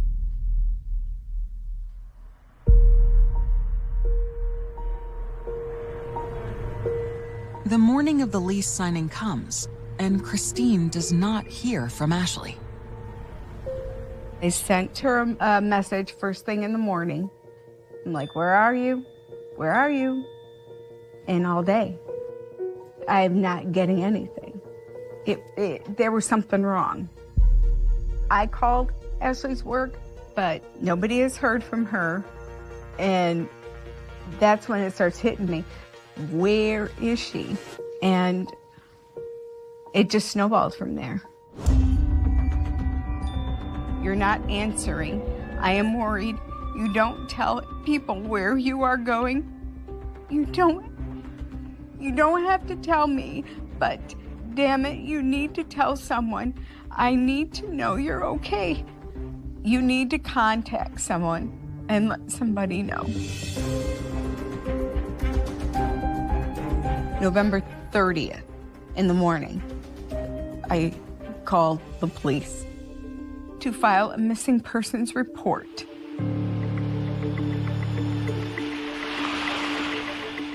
Officers talked to some people that were close to Ashley to see if they knew where she was or could account for her whereabouts, and they could not. When we get a missing person report and the person happens to be 31 years old, that could mean a number of things. Maybe the person doesn't want to be found or is just away with friends and having a good time. So it's generally not assigned to a full-blown investigation at that point. But Ashley's loved ones have a sinking feeling something is wrong. And they know that this is all happening in the wake of a big breakup. When she broke up with Moody, I think, Moody didn't really want it. When somebody goes missing, especially young women, a partner or a potential partner, somebody that they know and that they trust or that they're potentially intimate with, tends to be the person that might harm them. As the day goes on and you're not hearing anything, panic starts to set in. So I called Moody and I asked him, where is she? Investigators catch a glimpse of Ashley's final moments. You can see him kind of turn around, he's pointing at something, he's talking to somebody, and then eventually Ashley joins him. And race to determine who she was with. He seemed to be a person prone to violence and unpredictable. Before the unthinkable happens. I tell the dispatcher, I need officers fast. I see a lot of death. This one stands out in my career as a horrific scene.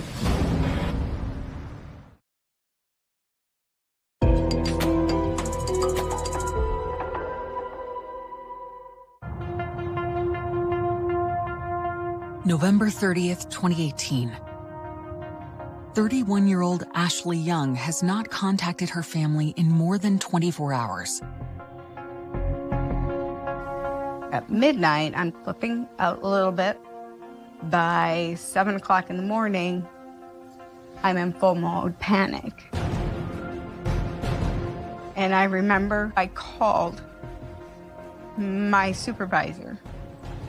And I said, I'm not going to be in today. And she said, okay, is there anything I can do? The first words out of my mouth were pray.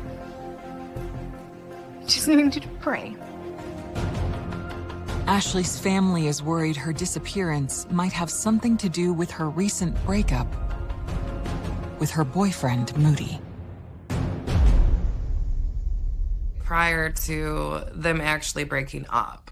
Ashley told me there had been a couple arguments and their relationship did hit a couple walls.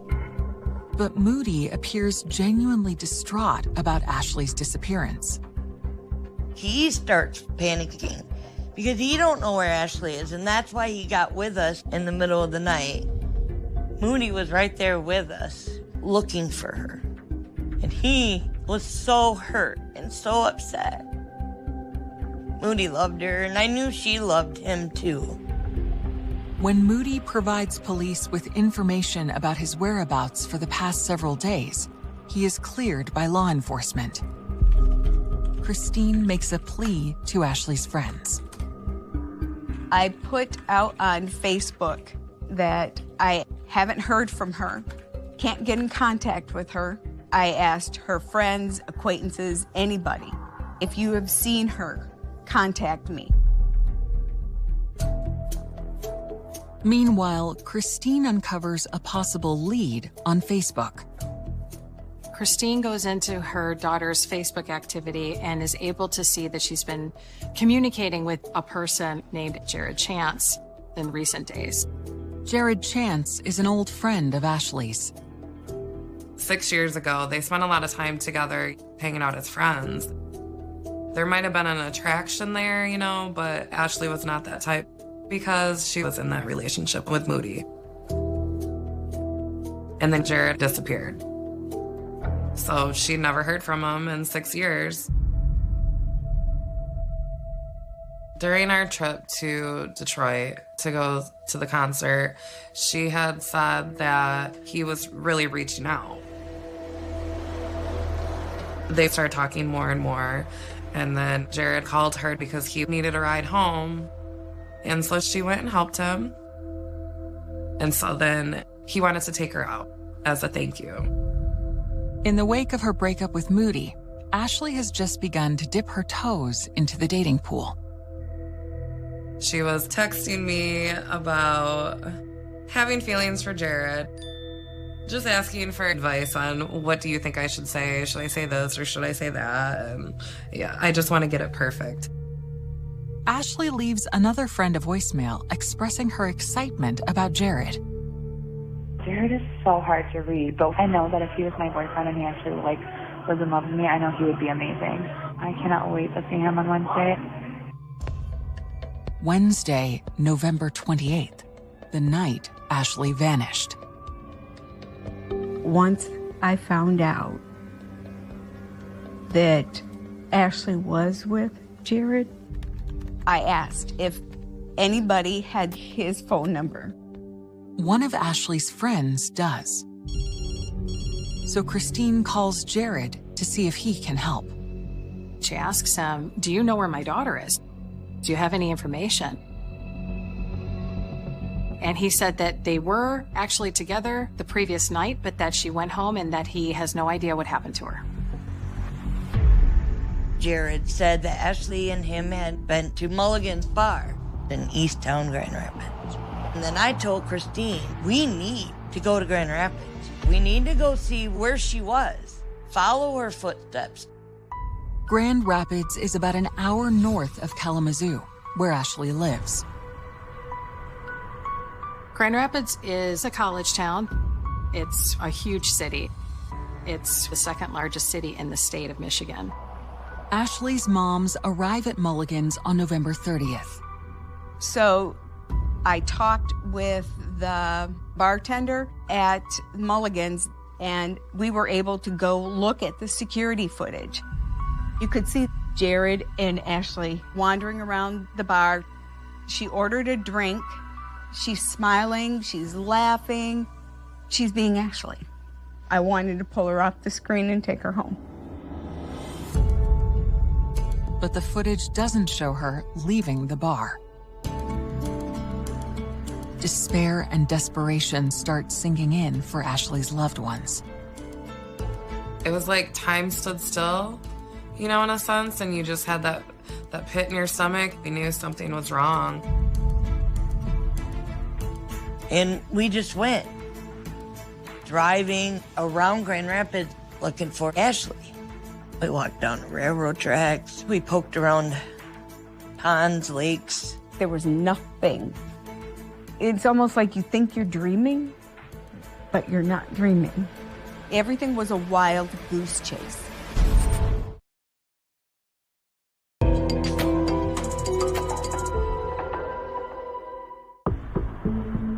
Friday, November 30th, 2018. Christine Young has had no luck finding her missing daughter, Ashley, but she has discovered that Ashley was last seen at a bar with a friend named Jared Chance on the night she disappeared. She takes what she's learned to the Grand Rapids police. Christine Young asked for the police department to help, but if it was Jared, we need evidence, you know. You can develop theories, but theories won't get you a search warrant. Theories won't get you an arrest warrant. You need evidence, you need facts. Frustrated, Christine reaches out again to Jared. He previously told her that he and Ashley went their separate ways after going to the bar on November 28th. She begs him to share anything else he can remember. And that's when he told me about Demetrius. Jared says Ashley was talking to a guy he knows named Demetrius Taylor that night at the bar. The relentless mothers track him down.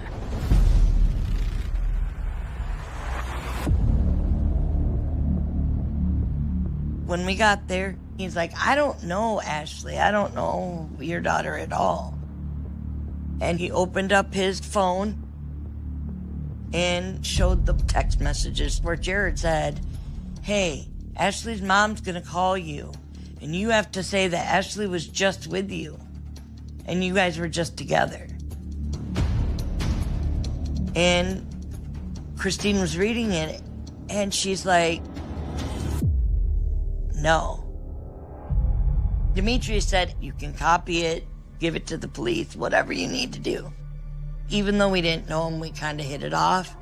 And because he was compassionate and was understanding what Christine was going through, and he said he has kids, he understands.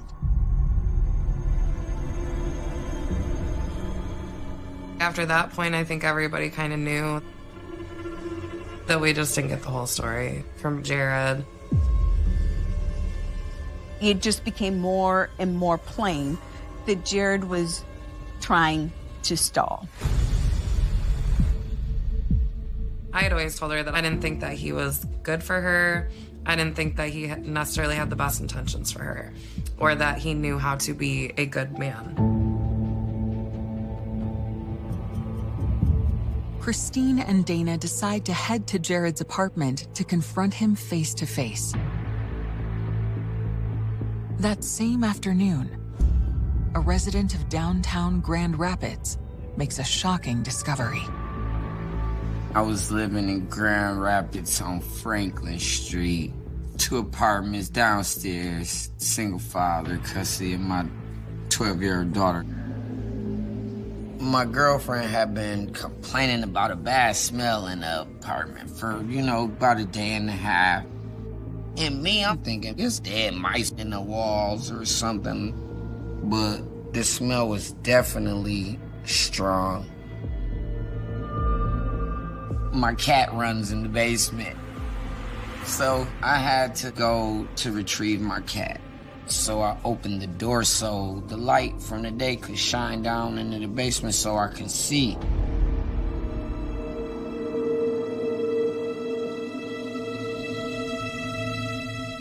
As I go down the stairs, I see the tarp on the floor.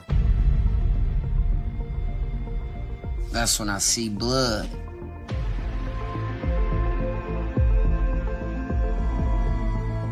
I make it to the top of the stairs at full speed. I'd yell at my girlfriend, call the cops, call the cops. Our house been having a real bad smell lately. So I just went in the basement, opened the basement door, and there's a tarp, and what looks like it could be blood leaking from it. And I want the police to come here ASAP right now and look at it. Alright, so it's the lower level apartment room? Yes. I'm not the smartest man in the world, but there's blood, there's trouble. I'm thinking I'm a father. Like, I have a daughter at home. Like, I need officers fast. Please send somebody right now, because I don't know what it is, but it looks like blood is leaking from it, and I'm not going to touch the type or anything like that.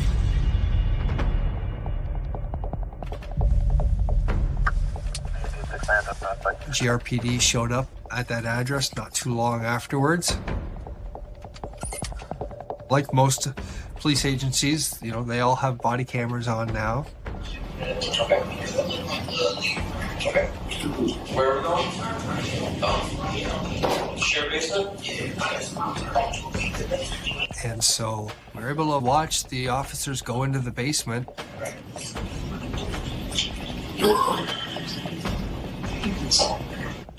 And it's like watching a horror movie, because they're going through this darkened basement that's lit by flashlights.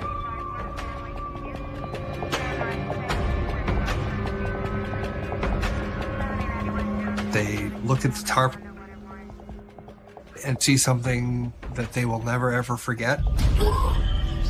Everybody back out. Let's just get in there.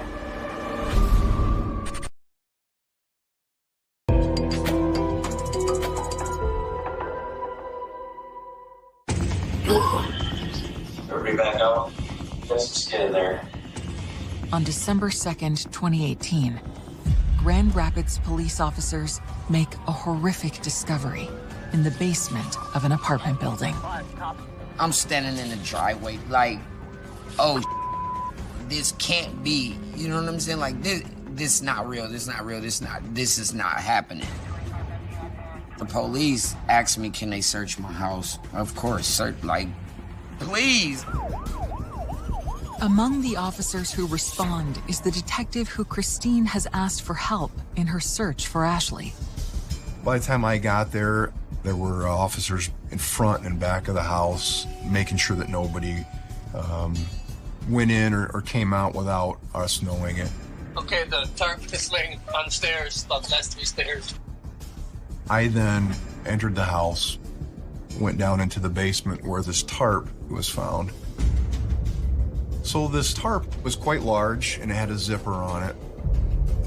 I unzipped the bag and we then discover the body of a woman with the arms and legs and head missing.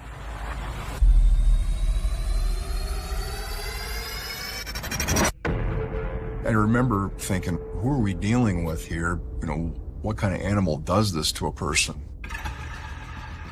Police have now discovered this horrendous scene, and they know that they have a body, but all of the identifying features have been removed, so they don't know who is dead and they don't know who potentially killed them. There's multiple occupants in this multi-dwelling residence. Police on the search warrant! Come to the door! Who do you think they found living in the upstairs apartment? What's your name? What's your last name? Your chance?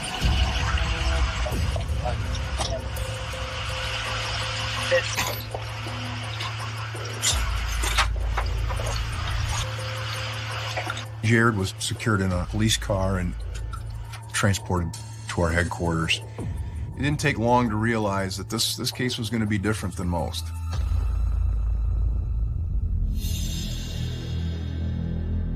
I see a lot of death, all methods, and this one, it stands out in my career as a horrific scene. I went up the stairs looking for the rest of the body. When I entered the second level apartment, there was a large brown stain on the kitchen floor. I look in the bathroom and noted there wasn't a shower curtain in the bathtub.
help us bring our loved one, my baby, home.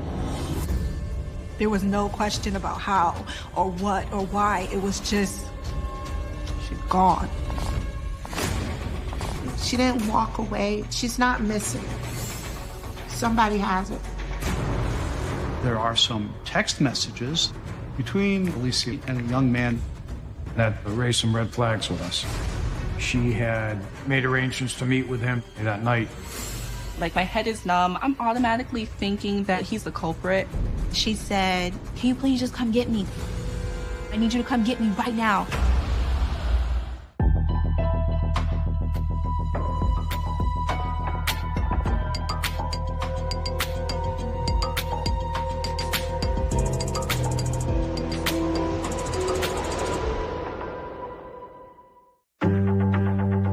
Spring 2013 in Willimantic, a former mill town in Connecticut. 20-year-old Alicia Wiley is preparing for her sophomore year finals at Eastern Connecticut State University, where she is thriving. Alicia adapting to college life was great. My name is Shaharis Landell. I am Alicia's older sister. She loved being on her own. She didn't have anybody to answer to. I mean, she enjoyed her freedom. She had a perfect balance of her academics and her campus life. My name is Sade Burke, and I'm a close friend of Alicia Wiley. She was someone who came off very sassy, and she was very fashionable. So you would think that someone like that is stuck up. But I remember her saying, "Hey, Sade, you're not gonna say hi?" And that was the first time we ever had like a conversation, because we never spoke before then. Alicia was born on November 24th, 1992. And according to her mother, she was headstrong from the start. Alicia was determined to come into this world. And when I was 8 months pregnant, Alicia finally decided she couldn't wait no more. She was so tiny, like she fit in the palm of my hand. We used to call her Lily because her sister really couldn't say Alicia. She will always say Alili. The third daughter of single mother Karina Martin, Alicia forms a tight bond with Shaharis, her older sister. Alicia was the type that would, if she saw me liking something, she would try it out. We fought over clothes because I don't want to give her a bad name, but she was a bit of a klepto at one point. We love fashion. We love dressing up. And that's something that we bonded on, glamming up. But we were there for each other. We were close. Growing up, life isn't easy. But Karina instills in her daughters the drive to overcome adversity. Education was so important because she was a single mom. Making sure that we were able to stand on our own was a huge thing for her. She was just like, you have to have an education. I didn't go to college, but you're gonna go to college. Alicia's drive was unstoppable. I was in awe of it. Alicia's hard work pays off with a presidential scholarship to Eastern Connecticut State University. It covers tuition, room, and board. We were ecstatic for her to be a young Black woman and see that people were recognizing her for the content of her character and her exceptional mind, you know. That's huge. That's huge. But on the night of Saturday, April 20th, Alicia's best friend, Sade, is concerned when Alicia never shows to meet in her dorm room as they had planned. We initially started texting, I want to say around 11. She's telling me that she's walking, she's coming to me, she needs a drink. We were just gonna hang out. I was waiting for like a text or a call or something that she was coming, and I got nothing. Then I called her twice, and I got no response to that either.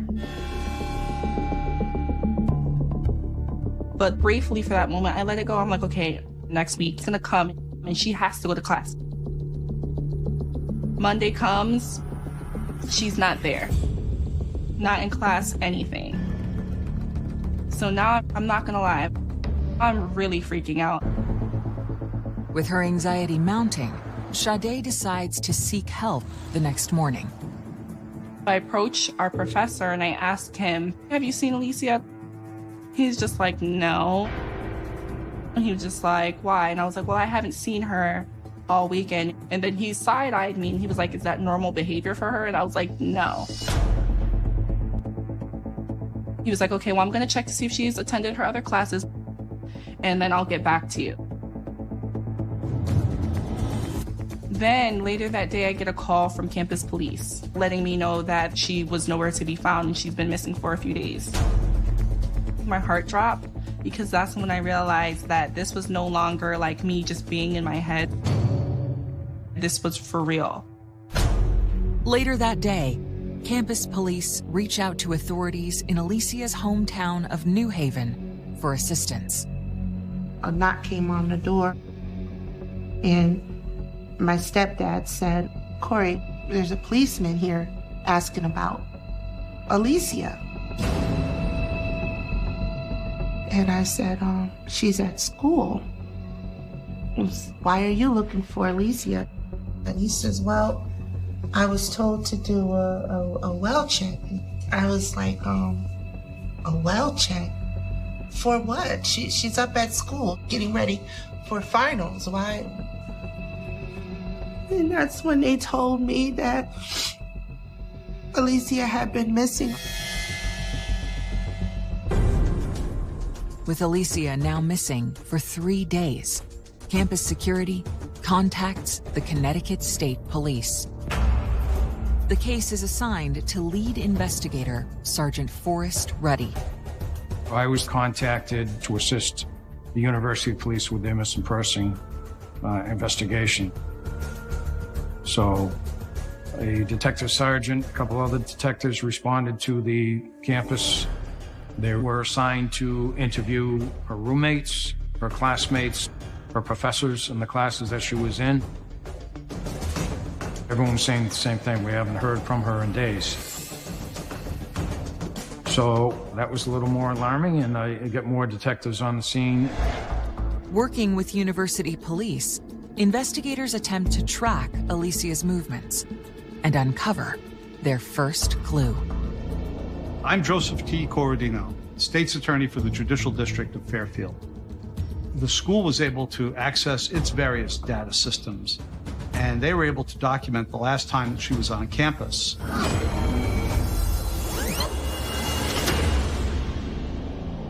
The footage in question shows Alicia on the morning of Saturday, April 20th. We have her on surveillance cameras in the lobby of Ockham Hall, and then leaving the building. We were able to recover Alicia walking out of Ockham Hall.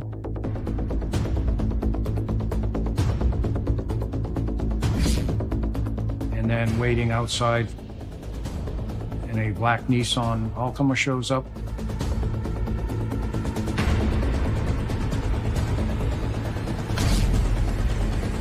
And Alicia gets in there.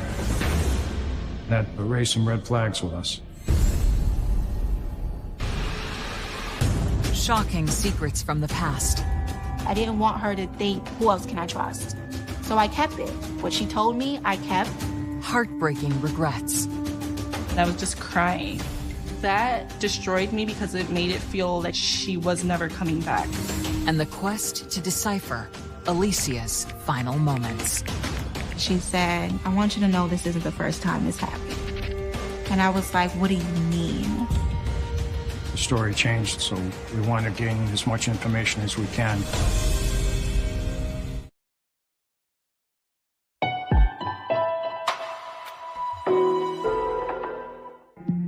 Connecticut authorities are investigating the disappearance of 20-year-old college student Alicia Wiley.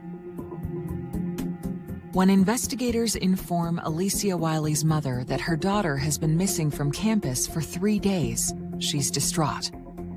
It took me about 45 minutes to convince the officer that Alicia, she's not missing. She didn't walk away from her life. She's not missing. She's not missing. Somebody has her. The last time Alicia was seen on campus was on Saturday, when surveillance footage captures her getting into an unidentified black car. It was obvious to us that she knew who it was. At that point in the investigation, it looked like, okay, she was a willing participant in that vehicle. University Police Department detectives had been speaking with the family members. They were in contact with the last person known to be seen with Alicia. The family reveals that the person in question is her boyfriend, Jermaine Richards, and that the relationship began in high school. When she was a junior in high school, she was like, hey, I started talking to this guy. That guy was Jermaine. Alicia told me that she was walking home from school one day and he seen her and approached her in a car. That's how they met. She just said that she really loved him and she did want to start a family. She described him as like the dream guy. After reviewing the footage and confirming that the vehicle belongs to Richards, investigators make arrangements to question him. Detectives had been speaking with family members, and they related to us that they were in contact with the boyfriend, Jermaine, and they asked him to respond up to the police department to assist us in our investigation, since he was the last person known to be seen with Alicia. We're looking for help here. We want to gain as much information as we can. Richards tells police that after picking up his girlfriend on campus a little after noon on Saturday, he then drove an hour-and-a-half southwest to Bridgeport, where they spent an uneventful day at his mother's house. Then he told the police he had dropped her off on campus on that Saturday, sometime shortly before 11 p.m. He left her at the Dairy Queen, which is about 2 blocks from the main gate of the campus, and he came back to Bridgeport. According to Jermaine, he hasn't heard from Alicia since dropping her off. So at the time we spoke initially with Jermaine, we looked into his background. He didn't really have that much of a criminal history. The family also had mentioned that he was in the nursing field, healthcare assistant, at home care and things like that. In interviewing his mother, she pretty much said that she had seen Alicia and Jermaine at her house in Bridgeport the night before. They were getting along, didn't seem like anything was wrong, so she said there was no issues. We looked into his black Altima to see if there's any evidence in there, any signs of a fight or anything broken inside the vehicle. There was nothing. To track the couple's movements on Saturday, investigators subpoena their cell phone records. While they must wait for Alicia's, they immediately gain access to Jermaine's. Cell site data is limited. We don't get an exact GPS location. We simply get a range in which the phone may have been. After he left her at the Dairy Queen, he gets on the telephone. His cell phone was on the towers up in Willimantic at 11 p.m. And then there was a 45-minute phone conversation with another friend. He's on the telephone almost all the way back to Bridgeport. So his phone is making contact with cell towers over the entire distance from Willimantic back to Bridgeport. That's a distance of about 75 miles. It seems Richard's story checks out. Jermaine Richards said he had dropped her off on campus.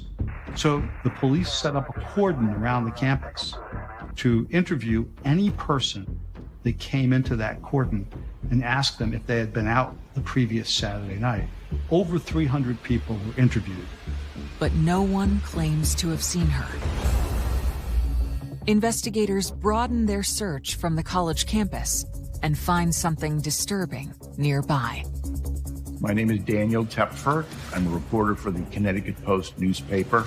Just kind of an odd population in Willimantic. Just down the street from the school, there was kind of a rooming house, drug addicts and people with psychological problems. So there was always that question about maybe somebody in that town could have done something to Alicia. If, in fact, he did drop her off there, some random sex offender could have grabbed onto her, thrown her in a car, and then taken off.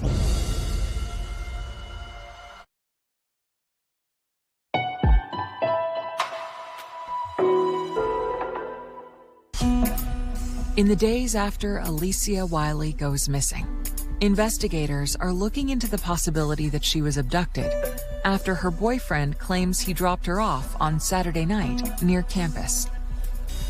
If, in fact, he did drop her off there, some random sex offender could have grabbed onto her, thrown her in a car, and then taken off. After searching on campus, investigators look for possible suspects in the neighborhoods nearby. We checked with our sex offender registry, the local PDs, every police department in that area. We spoke to all of them. Everyone was alibied out. Then, investigators get their hands on Alicia's cell records and begin studying the data. Working with the cell phone towers in triangulation where the phones would plot, and kind of gave us almost like a breadcrumb of where her activities were. In addition to those locations, we also had text messages back and forth with Alicia and her friends and her family. There was text messages from Alicia's phone, and it's bouncing off the towers that are right around the university. Based on the timestamp of her texts, investigators discovered that Alicia was communicating with Sade while she waited for Jermaine to pick her up. So for the first time, state police seek out Alicia's best friend. A week after alerting campus police that Alicia was missing, Sade is anxious and confused and in a state of denial. A lot of it was happening when I was still trying to attend classes, or when I was locked up in my room, trying to process it all. But I didn't realize it was serious until I got pulled out of class to speak to a detective. And I was just well, you're pulling me out of class. This is serious. So I'm just my head is just nowhere at that point. My head is numb. I don't know what to think anymore. Detectives ask Sade about the text messages she and Alicia exchanged on the day she went missing, which started that Saturday around noon. It was normal for me and Alicia to text all day, every day, because we always had things to talk about. So I was letting her know how everything was going, and we were just kind of cracking jokes. Alicia then reveals something unexpected. Then randomly, she said that she's over the relationship and she wants to be done with Jermaine.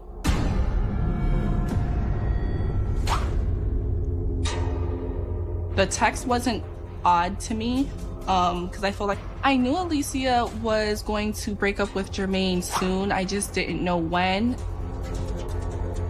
What caught my surprise was not the fact that she actually was breaking up with him, just that she did it sooner than I expected. According to Sade, once Alicia started college, her relationship with her long-term high school boyfriend began to change. As me and her became closer, and the more we hung out and the more I started to bring her around the friends I was around, she started to meet other guys. And of course, they're more studious. They're upstanding guys. You know what I mean? They're in college. Jermaine is somewhere else. So I feel that opened her eyes a little bit more to the world. There's more to life than just Jermaine. I feel she started to have a self-realization moment. And over time, I noticed that she was more open to dating or talking to other guys. And that's what let me know, okay, Jermaine's gonna be out of the picture pretty soon. I think she just said she was just like over it, like her patience is just through with him.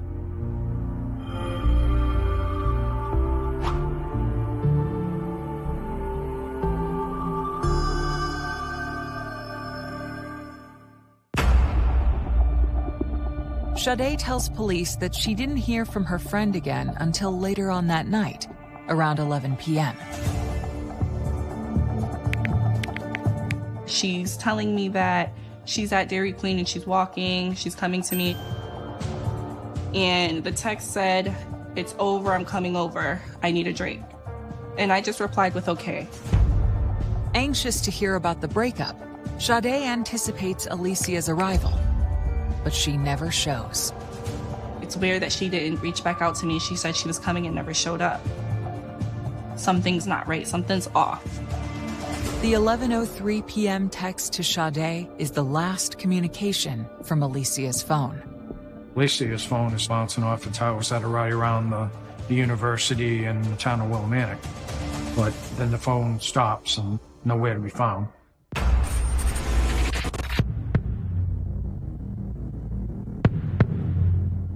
However, her phone offers another clue, a series of texts to an unknown number that begin that Saturday at 4:43 p.m. There was a former boyfriend that she was speaking with. She had made arrangements to meet with him that night.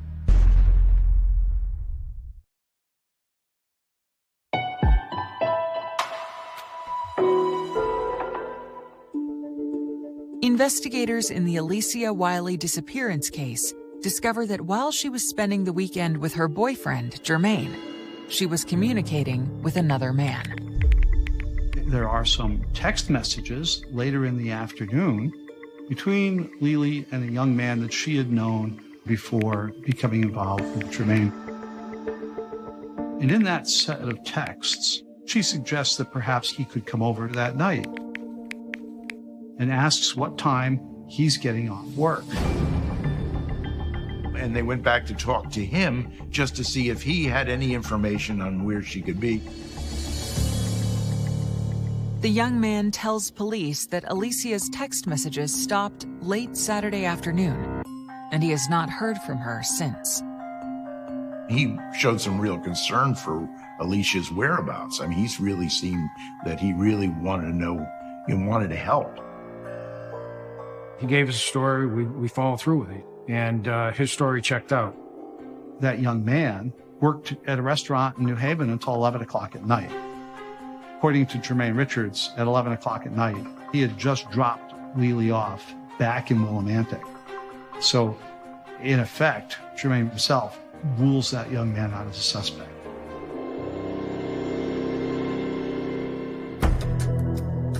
When investigators learned that Alicia had reached out to an ex, the same weekend she had planned to break up with Jermaine, detectives re-examined the relationship with her long-term boyfriend. Well, that was very concerning to us. We're looking for help here. We want to gain as much information as we can. But when detectives try to find out more details on their relationship, they're surprised by what they find. Her friends didn't really know much about him. Occasionally she would let slip some little thing, but he was her big secret. A lot of her friends really didn't understand why. It definitely was something that she kept under wraps. She was in another world when he came around. It was like nobody else existed. She was in love with him. To further probe the details of Alicia and Jermaine's relationship, detectives speak with Alicia's closest ally and confidant, her sister, Shaharez. And she reveals an alarming incident that occurred a month before Alicia disappeared. She called me and she said, "Can you please just come get me? Come get me right now. I need you to come get me right now."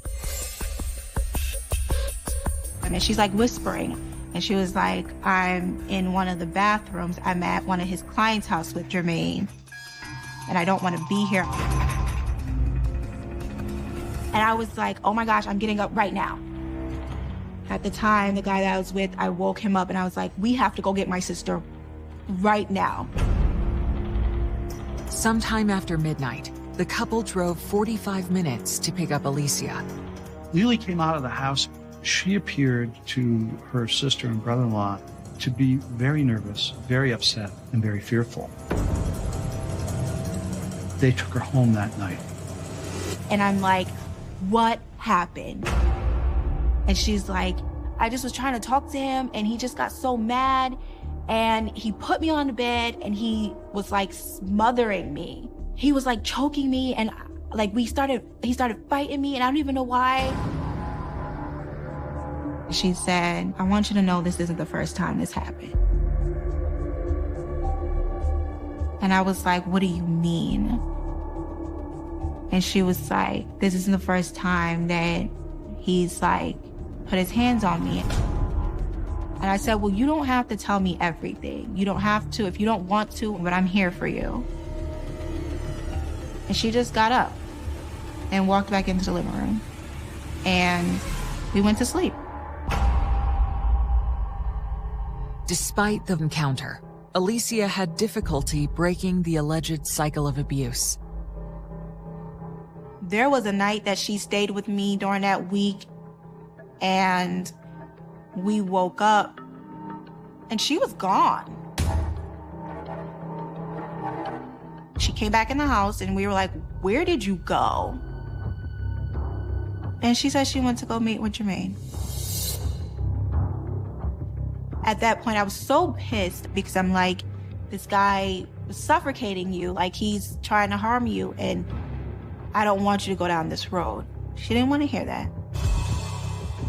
I think a lot of people remain silent when it comes to intimate partner violence and domestic violence and teen dating violence because they love the person that they're with.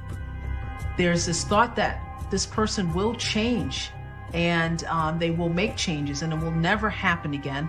The violence will never happen again. And so they hang their hopes on that particular thought, you know, that it did happen. I know it happened, but, you know, he said he's going to change.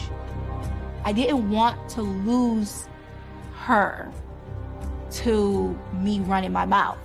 Like, I didn't want her to think, okay, now I told her and now she's gonna go and tell everybody else and then now I'm just gonna go back to the same situation because who else can I trust? So I kept it. What she told me, I kept until one day she was gone.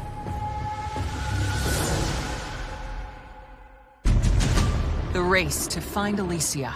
As time stretches on, the chances of somebody being found alive are not good. A family torn apart. As a mom, that was the most excruciating part, just because there's just so much raw emotion. And the chilling trail to Alicia's final moments. It wasn't a saw, it wasn't an axe, it was a knife. My mind went completely blank. I started to hyperventilate.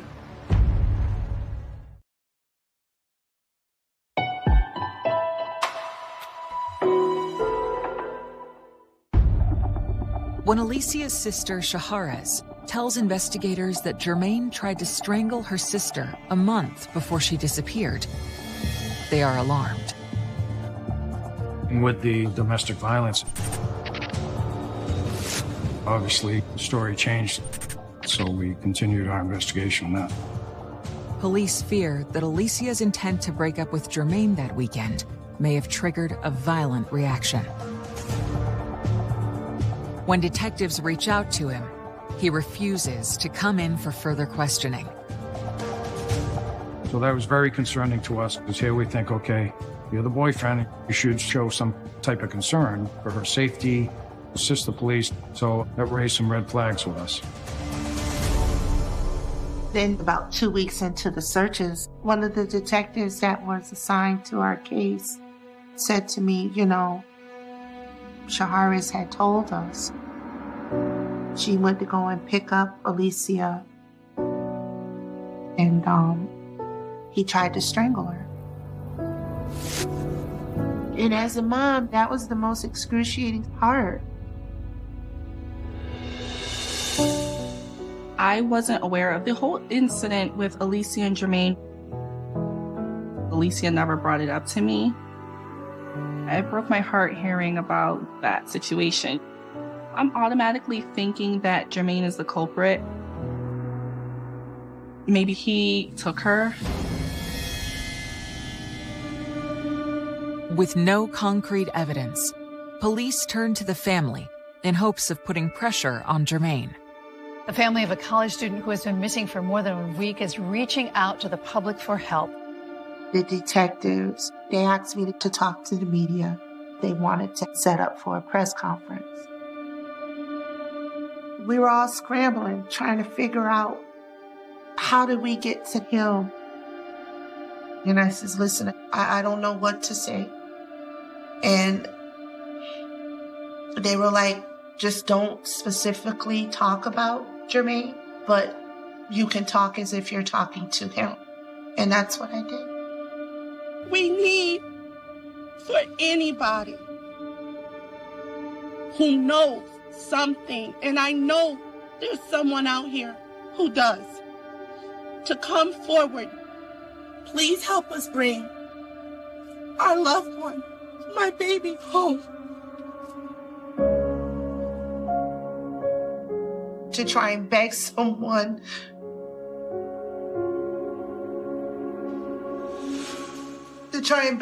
not to hurt your child. People were out trying to find Alicia, but as time stretches on, the chances of somebody being found alive are not good. And in this case, I mean, we were going from days to weeks to months now. I was just crying. That destroyed me because it made it feel like she was never coming back. To focus their efforts to find Alicia, investigators search along the route he drove on the night she disappeared. She's last seen in Bridgeport with Jermaine Richards. And her school is in Willimantic. It's important to understand that in figuring out what happened on the night she disappeared. On May 17th, a month after Alicia went missing, a search party summoned Sergeant Ruddy to a location near Bridgeport. So we get down there, it's like a cul-de-sac. We walked into the woods, observed what we had, partial human remains. It's essentially an arm and a leg in a substantial state of decomposition. And once you realize that these are human bones, of course the question is, well, what happened to the rest of the body? A DNA test later confirms the victim is Alicia Wiley. While examining her remains, investigators draw a chilling conclusion. The medical examiner determined that those remains had been disarticulated by an edged instrument. It wasn't a saw, it wasn't an axe, it was a knife. That's a skill set that one who knows human anatomy would have to have. Jermaine Richards completed the course of study prescribed for a licensed practical nurse. Among the things that he needed to know was human anatomy. The area where the remains were was actually about 1.5 miles from his house. This has now gone from missing person case to horrendous murder case. Soon after the discovery, investigators make a difficult call. They told me that we're sorry to inform you, but it wasn't a body that we found. My mind went completely blank. I started to hyperventilate. Not only did he murder her, he threw my baby away like trash. And I just remember, I just started bawling. I just couldn't take it. To build a case against Richards, investigators re-examine his alibi for the day Alicia disappeared. The discovery of Lili's remains exploded his story about taking her back to Willimantic. Why would the defendant drive her all the way to Willimantic only to leave her off 2 blocks from the school? The added twist to this is that she had texted her friends at college that she was on her way back after breaking up with Jermaine. And that added to the mystery. And we have no idea who sent texts to Sade Burke. In all likelihood, it was not Lili sending those texts. On May 17, 2013, police issue a warrant for Jermaine Richards' arrest. Tonight, police say Jermaine Richards of Bridgeport has surrendered to police. They say that Richards is charged with murder as well as kidnapping in the first degree. But District Attorney Joe Corradino must overcome daunting challenges to secure a conviction. There's no glove, there's no knife, there's no smoking gun, there's no blood stains, there's no DNA. All the things that normally you would find in a murder scene, there is nothing. There was a genuine concern that Jermaine Richards was going to get away with this crime.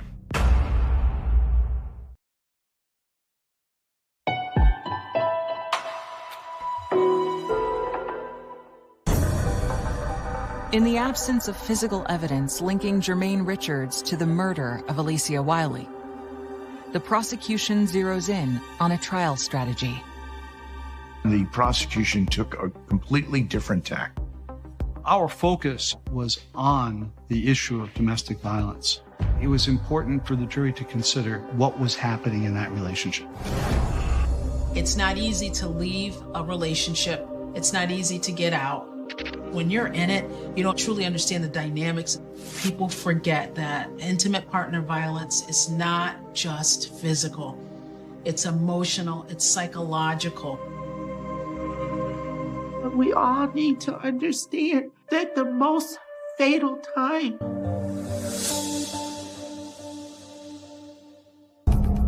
After presenting their domestic violence-driven case, the prosecution rests, and the jury announces they've reached a verdict. I remember I was sitting with Karina. We were like holding each other's hands the entire time. We were both super nervous. We didn't know what was going to happen. And then the foreman said guilty.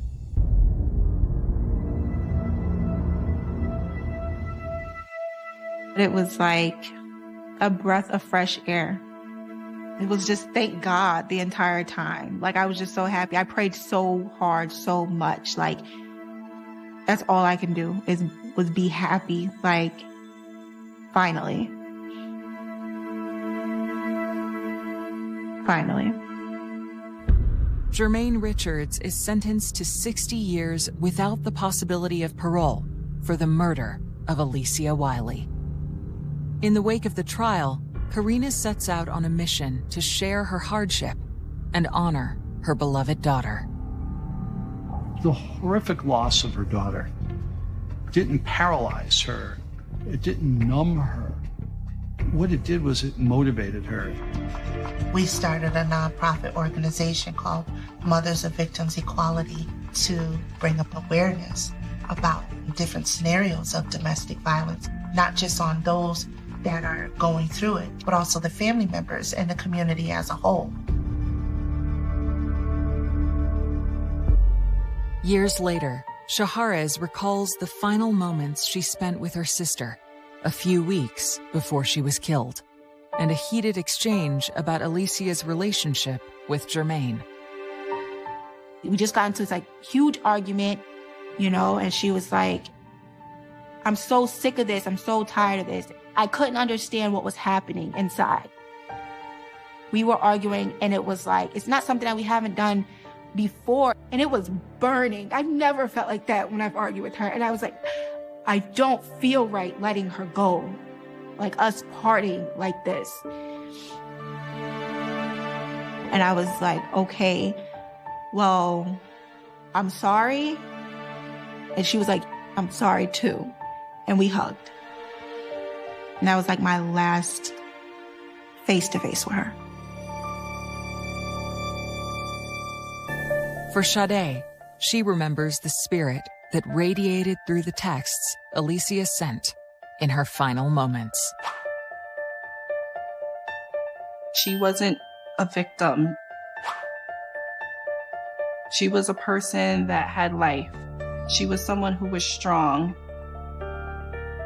She was someone who was trying to get out of the situation, which is why I always tell women whenever they're dating men is to make sure you love yourself first and foremost. She was driven, like she was doing it. She was going for the goal.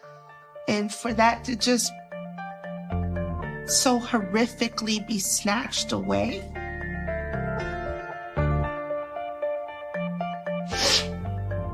It just hurts, you know, it hurts.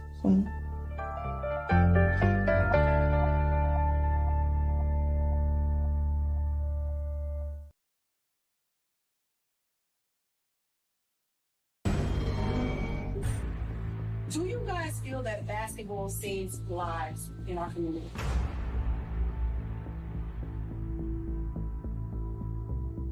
Oh, yeah, it's definitely. Can't be all in the streets. Because it is my fault.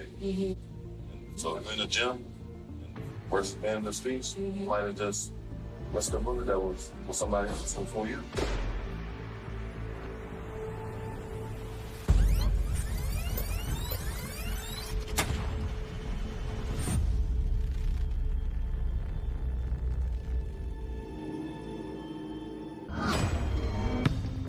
You know, our whole world collapsed in that day. And whatever coward did this, I hope you caught. Turn yourself in. It was willful, deliberate, premeditated. They wanted Lamont Adair dead. He was a good child. He was a good guy. He was doing something that, you know, mattered. The video is chilling because you just see the brazen act very clearly. And my brother did not leave the house thinking that he was going to die that day. He was the one who made the call for him to come up there. He was the one who put Lamont in a location to be a victim of this murder.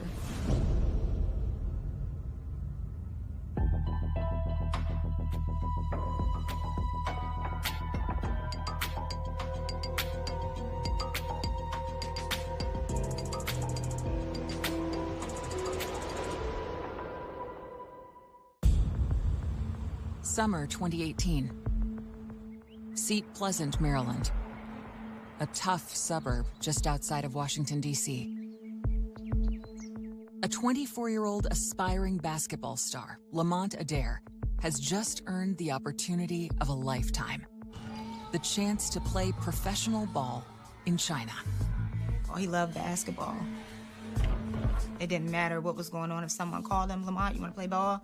He was there. I'm Urania Jackson. I am Lamont's older sister. He always had a basketball somewhere in his hands. Next to family, basketball was everything. You think it's funny, too? You think it's funny? He was just really excited. My name is Darlene Rainey. I'm Lamont William Adair Jr.'s mom. He didn't care if he went overseas. He didn't care if he played for the NBA. He just liked to play ball. I thought he played better than Michael Jordan, but you know.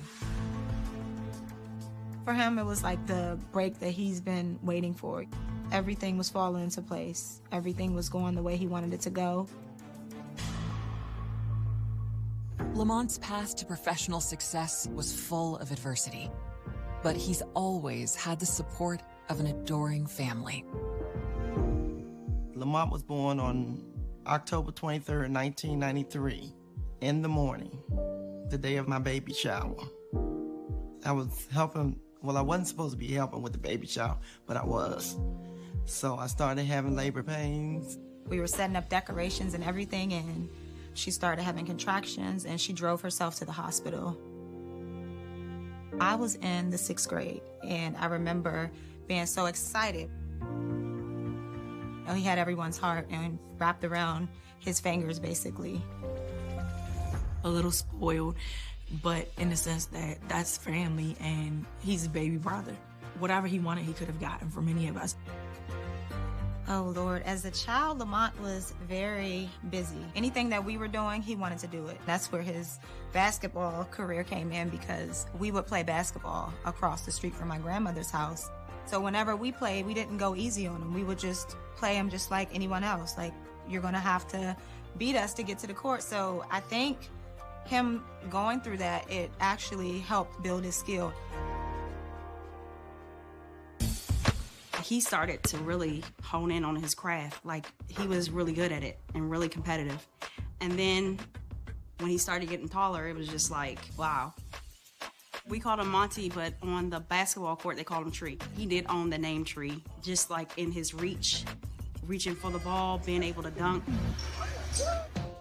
High school success leads to a chance to play college ball in the Midwest. He's the first out of all of my mom's kids to go away to college, so we're excited. Iowa was a bit far for us, but you know where he is, and you know he's going for a purpose. I said, so what do you do out there in Iowa? He's like, they don't do anything but tip cows out here. And I was like, what is that? He's like, they tip cows over. I think he really missed home a lot. After some basketball injuries and bouts of homesickness, Lamont drops out. Back in Seat Pleasant, he must contend with a different set of concerns. The level of violence is escalating here. It worried him to come back home. He was scared that something would happen to him. You would hear of gun violence. You would hear of, different tragedies. If you cross out of Maryland, you're right there in D.C., and sometimes the crime from D.C. would come over into Prince George's County. But Lamont continues to work on his game, and in 2018, earns his shot to play in China. Months earlier, he received even more thrilling news from an ex-girlfriend. Lamont is going to be a father. His son's name is Makai. I remember the first time meeting him, I was like, he is the epitome of his father. It just is amazing how DNA is passed to the next generation, because he acts just like him. His stance and everything is just like him. On August 7th, Lamont shares exciting news about his son with his sister Urania. I remember he came and showed me a video, and he's like, did you see Makai walking? He shows me the phone. He was like, he's walking. Oh my gracious! And this is as he's leaving out of the door. And I give him a hug, and I said, I love you, be safe. And he was like, okay, I'll see you later. And, I hold that memory and I cherish it, because who would ever think that that would be the last time I see my little brother alive?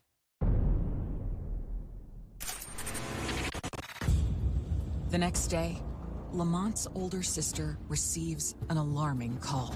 I'm at the gas station pumping gas. The phone rings. That Lamont grew up with, he's like, your brother just got shot. He just got shot? Like, what do you mean he just got shot? Oh no, your brother just got shot.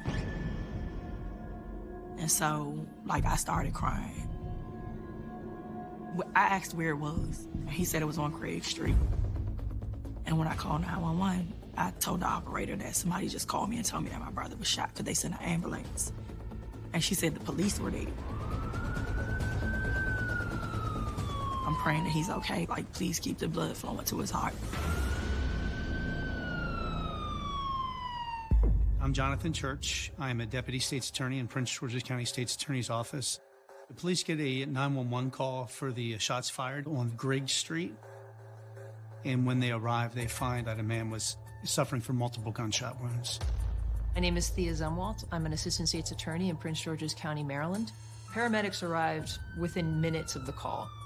He was found between a parked car, and then the curb, and they determined that he was unresponsive. So as soon as he is pronounced dead, homicide unit shows up. One goal is to come collect all the forensic evidence that they can find. He has his phone with him. So they do identify him as Lamont Adair. And then that starts the homicide detectives running. The reports that they were getting was that a car drove by and was firing. So they had casings all along the road that they had to make sure that they got them all. It was somewhere in the neighborhood of 12 fired cartridge casings, which really indicates to us that the gun was fired probably to the point of where it was empty. It was apparent based on the location of the gunshot wounds that some of those are what's called defensive wounds, where he was moving and trying to avoid being shot at, which would give you an indication that the person was walking up on him as he was firing as well. There were several buildings to this complex, and that apartment complex did have several cameras. So they made it a priority to secure the footage for that. They don't get to view it right away, so they're dragging in as much potential evidence as possible that might help solve, number one, what that vehicle was, and then who was in the vehicle at the time, and then who would have had a reason to do this.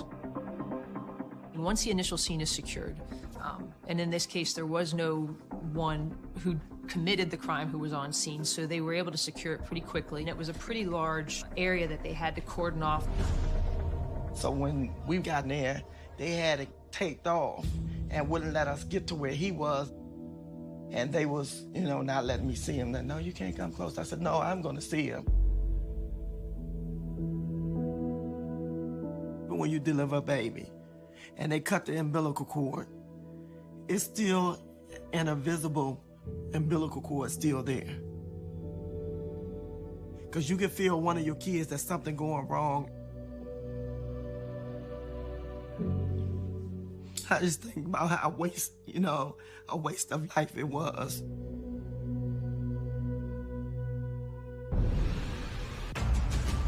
Investigators discover critical clues in Lamont's final moments. This person who shot Lamont knew him.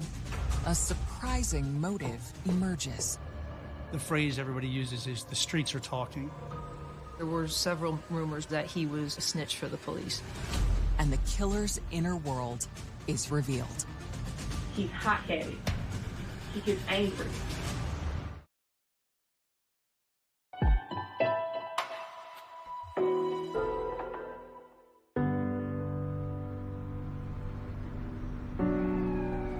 On 8/8/2018, this is where Lamont William Adair Jr., Tree, Monty was murdered at. Today is his 27th birthday. We miss you, Monty. Rest in peace. Baller for life.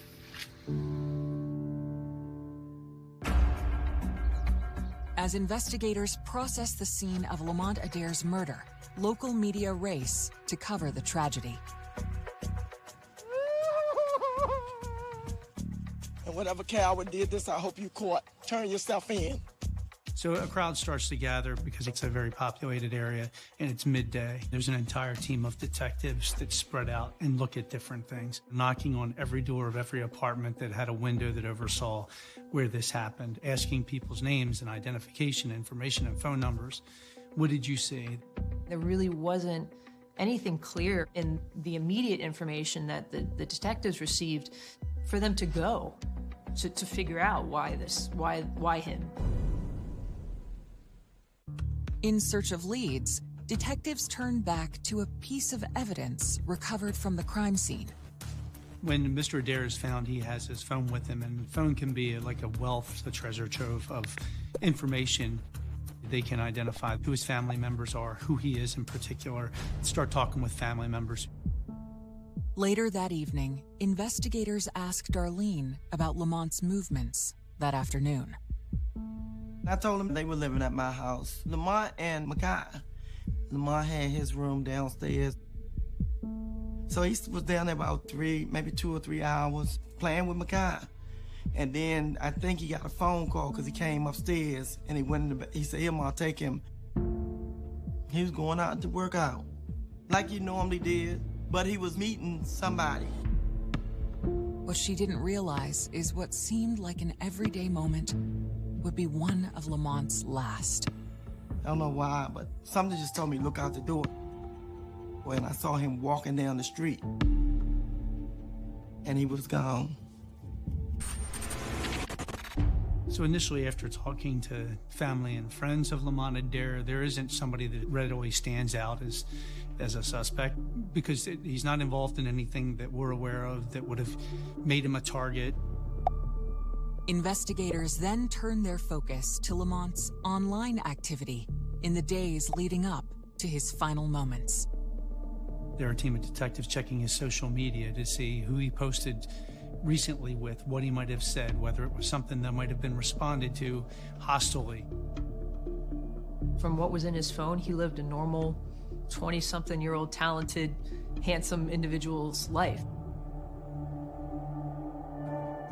Lamont's family, however, believe his growing notoriety and recent success may have made him a target.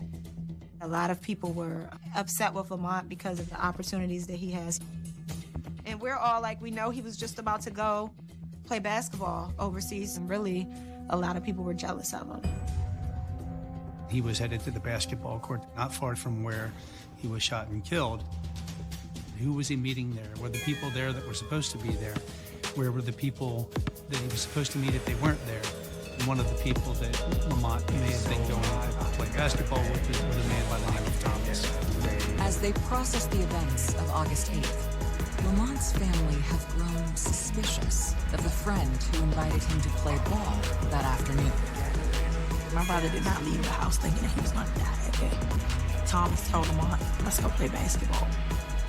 People were going around saying that Thomas set it up, which we felt that way anyway, because it was just too coincidental that you call him and tell him to come up and play. Rumors suggest that Thomas may have coordinated with the gunman to get Lamont to Greg Street. If anyone were able to call him somewhere, it would be Thomas because he trusted him. The indication was that he was plotting to do this to Lamont. There were rumors. He knew that it was happening and they helped facilitate it.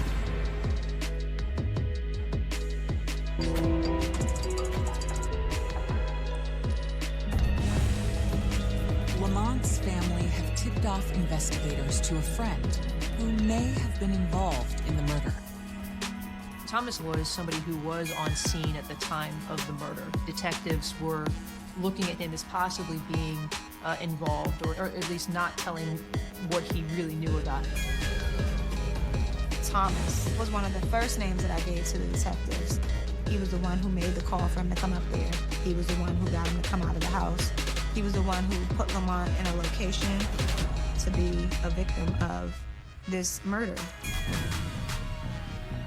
Police actually interviewed Thomas. He came into the station and they interviewed him there to determine whether he might have been involved or what he knew. Investigators begin by questioning Thomas about his plans for that day. So when police talked to him, he's very quiet, trying to figure things out. You can tell he's contemplative. He had not yet met with Lamont and didn't know anything that was useful. They just didn't get any information that was usable from Thomas. Detectives then set out to validate his version of events. We had 6 or 7 cell phone dumps that we went through. His phone was pulled, and there was no indication that he had anything to do with the murder of Lamont Adair.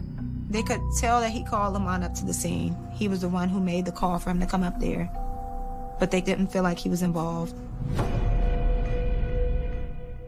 After clearing Thomas, detectives gain access to the footage from the housing complex that could reveal Lamont's final moments. So when police actually pull the footage of this video camera that's on the corner of one of the apartment buildings, it does a 360-degree pan. Every couple seconds, it starts to pan away into the back through an alley to another street and then back around to the front. And we have very small snippets of it because it's rotating the entire time. Detectives then cue the tape up to the moment in question. And at about 3:49, 3:50, that afternoon. You can see an individual who we know is Lamont Adair based on where he falls and where police find him. And then eventually you see a gray Toyota Corolla pull up. And that's when the driver's door opens and the driver jumps out of the vehicle and approaches Lamont Adair. The video is chilling because you see the figure just fire, shooting in broad daylight, and you see Lamont get down to his knees and he's trying to fight, but he's just executed on the street in front of everybody. And then the camera pans out of view. When the camera returns to the scene, the final moments of the tragedy unfold.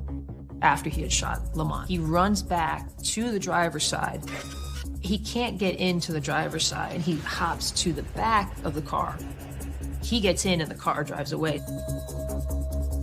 You couldn't identify any movement in the car, but we were able to determine that there was somebody else in the car at the time who was in the driver's seat because the car drove away with the defendant in the back.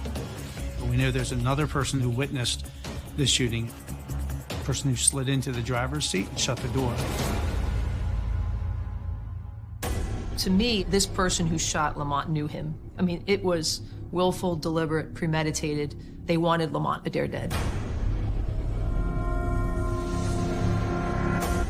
I'm Aisha Braveboy, State's Attorney for Prince George's County, Maryland. Surveillance video can be extremely helpful in identifying suspects. In this case, however, it was very, very grainy, so it was very difficult to make out the features of the suspect. You can tell that the driver who exited the car had dreads, was an African-American male.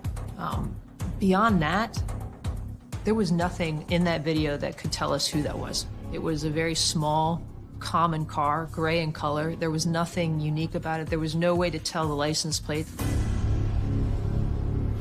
But upon rewatching Lamont's final moments, they observe someone else who may be able to identify the killer. So the shooting takes place right here, but in the video you actually see this maintenance worker had pulled up to the main street where the defendant's car was traveling. But you saw in the video, they saw everything. And then initially when I reviewed this video, I said to John, like, let's get this maintenance worker in. Days later, investigators bring this eyewitness in for questioning. How you doing, sir? I do appreciate you coming and taking the time to talk to me. I'm sure you're busy and really don't want to be a mole. I just want to get some basic information from you. And what do you do over there?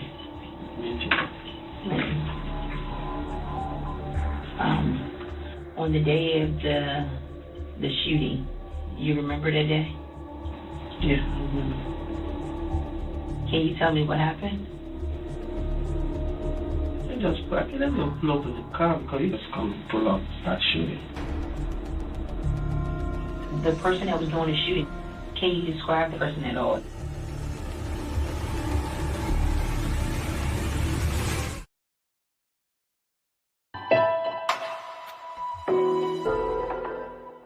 Right. We missed them. Lamont's 27th birthday, baller for life, celebrations of his life. This is Lamont's niece that he never met. She'll be a year old. All right, this month. It's Calvin, a friend of Monty. Man, we miss you down here. You know, we want to live forever, be your family, real friends. Happy birthday, happy 27th birthday. We love you, miss you. Happy birthday, Monty! 27th birthday! Investigators are questioning a witness who observed Lamont Adair's final moments in hopes of identifying the shooter. On the day of the shooting, you remember that day? I just let them pull up in the car because he just come pull up, start shooting. The person that was doing the shooting, can you describe the person at all? I don't know the person who got shot. I don't know the one who shot. Did you see someone get out of the car? No. No? No. Can't describe anything about them? No, because I'm scared. I don't wait for, I don't look for nothing. This maintenance worker, he didn't see anything. You know, black, white, Asian. No. So it was a very frustrating, moment for us. I appreciate you coming in to talk to me. I mean, of course, I wish you had more information, but I appreciate you. The witness's failure to identify the shooter highlights a major challenge detectives are facing. Sadly, there is an anti-snitching mentality for witnesses, and a lot of that probably is out of fear. They've got to live with the people that may have been involved in the incident. I understand the very real danger that people may feel if they do talk about cases. But in this particular case, it was so frustrating to see the number of people out, and nobody saw anything who could really tell us where to go. In the face of community silence, Lamont's family decides to speak out. The neighborhood didn't talk. So we got together as a family and we're like, well, we need to go up there and protest. We walked from the street where he was murdered all the way down to the rec center. What do we want? Justice! When do we want it? Now! The thing that mattered to me most was making sure someone opened their mouth enough to find out who did this to my brother. Don't sit and hide behind the windows and curtains. Tell what you know. I said, today is my son, Lamont Williams Jr. Tomorrow it could be your father, your brother, somebody you love, so you would want to tell what happened because you would want somebody to tell you what happened to your family member. In the days following the protest, it's apparent that their message is getting through. People had started inboxing me from seeing us on the news, from seeing us up there protesting, from us pleading with the community members to speak up. The detectives fielded many reports from the family about what they had heard, who they heard it from, and the family was really active in trying to just find out information and funnel it to the detectives. One rumor suggests that an incident in Lamont's past made him a target for revenge. There were several rumors. One of them was that he was possibly a snitch for the police. That was basically, that came up because he had recently, prior to this, had acquired a weed charge where he was found in a car smoking some weed. Like most of the kids his age, Lamont has started recreational use of marijuana. Well, I think that's the way that he, detached from his issues or problems. And he had gotten into some trouble, and they arrested him. It seems that after the arrest, some individuals may have viewed Lamont with suspicion. I don't believe he was in jail for very long when he had been arrested for that, and certainly some of the rumors that circulate is that if you're out quickly, that you must be working with the police. And I guess the phrase everybody uses is the streets are talking. And so some of the original rumors that went around were that potential suspects could be people who weren't happy about that. Detectives reach out to their partners in the narcotics unit. It wasn't a big charge. There would be no reason for him to want to subject himself to the dangers of becoming a snitch to work off a weed charge. We had no knowledge that he had been working with police on anything. Lamont didn't tell on anybody. He took the charge, and then he put that moment behind him, and he moved forward. Like, that little scare turned his life around. It's another dead end. But then, a friend of Lamont approaches police, claiming she has knowledge about the gunman seen on the surveillance video. You want something to drink real quick while I get my stuff? No, I'm fine. Say your full name, please. Kenya had asked to talk to the detectives in charge of the case because she believed she had some information about who had done it. And that's when the case really got started. Detectives begin by asking Kenya about her connection to Lamont. He's been over my house, but Lamont has been my friend for so long, I would never do anything to put him in any type of harm's way. So, explain to me, you said you believe you know a motive. Kenya then reveals something that she previously kept secret.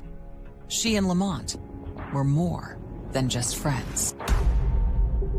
So I'm not denying that Lamont and I had anything going on. When did you start sleeping with Lamont? We didn't start sleeping together until like June. And that's why I'm coming here. According to Kenya, the relationship with Lamont pushed her ex over the edge.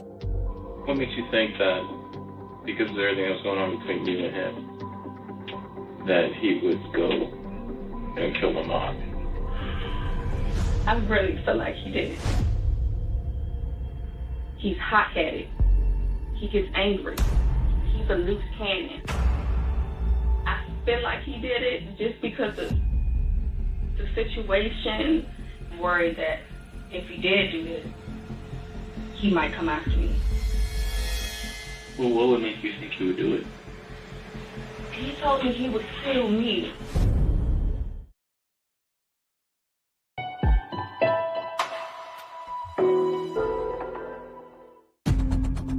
On August 10th, 2018, a woman named Kenya tells investigators that her ex, Franklin Scott, may have killed Lamont Adair. She wanted the police to know that she and Franklin Scott had a pretty tumultuous relationship consisting of several protective orders, but also 2 young children. So they were on again, off again. I believe there was allegations that he had tased her. So there was definitely a rocky relationship there. That relationship officially ended in the beginning of May of 2018. Because he's seen that Lamont was so supportive of me. He hacked into my Snapchat and he's seen how often Lamont and I were together. Franklin Scott was clearly obsessed with Lamont Adair and the relationship that Lamont had had with Kenya. Frank is short. He's like 5'3", and he's always self-conscious about that. Like, you don't want me because I'm small, I'm short, you want to talk. It's so messed up that you just moved on with a basketball player. He lost it, knowing that she ran to basically his worst nightmare, a talented, tall, good-looking guy. It makes me cry, but I really feel like he did. Then she offers more details that increase the detective's interest. What's he look like? He's short. He's about 5'3". He has dreads. What kind of hair does he have? He has dreads, long dreads. How long are they? Maybe like... Down there? Yeah. He had long dreads. He matched the physical description of the person who conducted the shooting. Franklin Scott did have a prior firearms charge, so we knew from that he had access to weapons. So that also was something that we were looking at as important. When they asked Kenya what type of vehicle he drives, she says that he used to drive a BMW and that was in the shop. She mentions that she believes he's been driving a rental vehicle, possibly a gray Toyota. The same type of car observed in the surveillance video. Investigators then ask about her contact with Scott on August 8th. She told police that she received a phone call from Franklin Scott the day of the murder. She was at work at the time. He was in the car driving when I was speaking to him. Do you remember hearing any voices, anybody else that could have been with him? It was somebody else with him. He has like, I know his voice. It's kind of deep, but high at the same time. She said she recognized that voice to be Elijah Jackson because his voice is characteristically raspy. It was O.J. Jackson. He had a nickname of O.J. the Shooter. He had a prior record as well. If you had to leave right now and go find him, where would you go? I don't know. Mom, maybe at OJ's house. At the time, the detectives were looking everywhere for him. They put out feelers everywhere trying to track him down. But after the murder, they were already gone. To narrow the search, they continue to focus on the vehicle spotted in the video. It's not until Kenya kind of comes out and we find out that the suspect rented a vehicle. She mentions a gray Toyota. Eventually, they do locate the rental vehicle, parked on a street in the Seat Pleasant area. After the murder, Franklin Scott basically parked the Corolla and walked off. A search of the car reveals bullet fragments inside. But there's no sign of the murder weapon. Then, in their quest to locate Scott, investigators recall a detail from his criminal past. They knew that he had to report for his pending gun charge in Anne Arundel County. One of the detectives realized that Mr. Scott had a court date. And so on August 23rd, Prince George's County Police Department were sitting on the Anne Arundel County Courthouse in Glen Burnie, Maryland, waiting for Mr. Scott to show up for his court date. And it was then that they arrested him for the murder of Lamont Adair. If he had thought that Kenya would be likely to talk, I think he wouldn't have set foot in that courthouse. He's taken to the Criminal Investigation Division for the Prince George's County Police Department, and he asks for a lawyer so that police never get a chance to speak to him. Eager to collect more evidence against Scott, detectives begin monitoring his phone calls from prison. Within the week that he was arrested, he had made some jail calls asking his acquaintance to help him get rid of his babies, which the detectives were able to determine he was talking about his guns. Locating the weapon used in the murder would bolster the prosecution's case. Unfortunately, they listened to the jail calls a couple days after they were made, so by the time they were able to get a search warrant and search the house, there was no indication of any firearms there. The failure to find the weapon is a blow to the investigation. What we had at that time was not enough. It was enough for probable cause, which got Franklin Scott to be arrested, but it wasn't enough to find him guilty beyond a reasonable doubt. We knew we needed somebody involved in that moment to be able to be in court and point at Franklin Scott and say he's the one who shot repeatedly at Lamont Adair and killed him. That man is Elijah Jackson. If we wanted who was truly responsible for this, we had to find him. So police immediately zeroed in to track him down.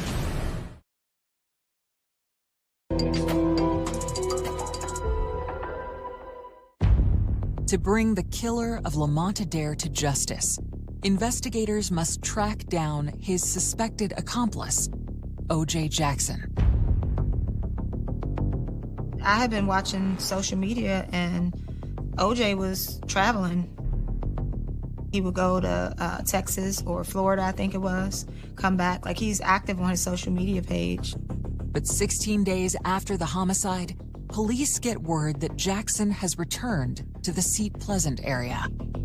On August 24th, police find Elijah Jackson at his home, and that's when they bring him in to interview him about his involvement.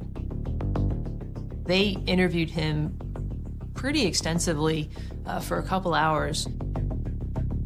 At the end of the interview, he got real quiet, and the detectives asked him something, and he indicated that he wanted to talk to his mother.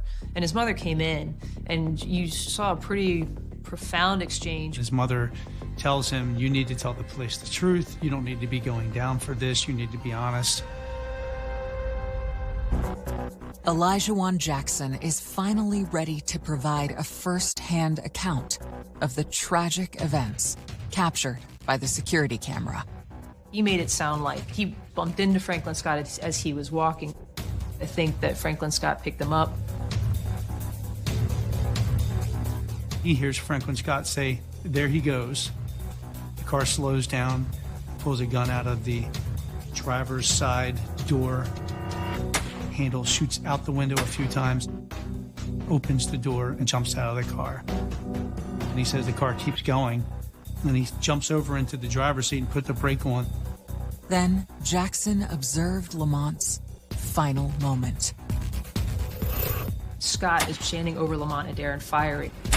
I think it all happened so fast, and it was a surprise to OJ. OJ Jackson just wanted to get out of Dodge. OJ indicated that he was not expecting it. However, he did get into the front driver's side seat. He was ultimately charged with accessory after the fact. Franklin Scott accepted responsibility for what he did as well, and primarily because he knew that Olajuwon Jackson was going to offer testimony against him. Franklin Scott pled guilty to first-degree murder. I'm pretty proud of that. It's a more certain outcome than going to trial. So I'm happy with the results. Olajuwon Jackson is serving a 6-year sentence. Franklin Scott is serving 50 years.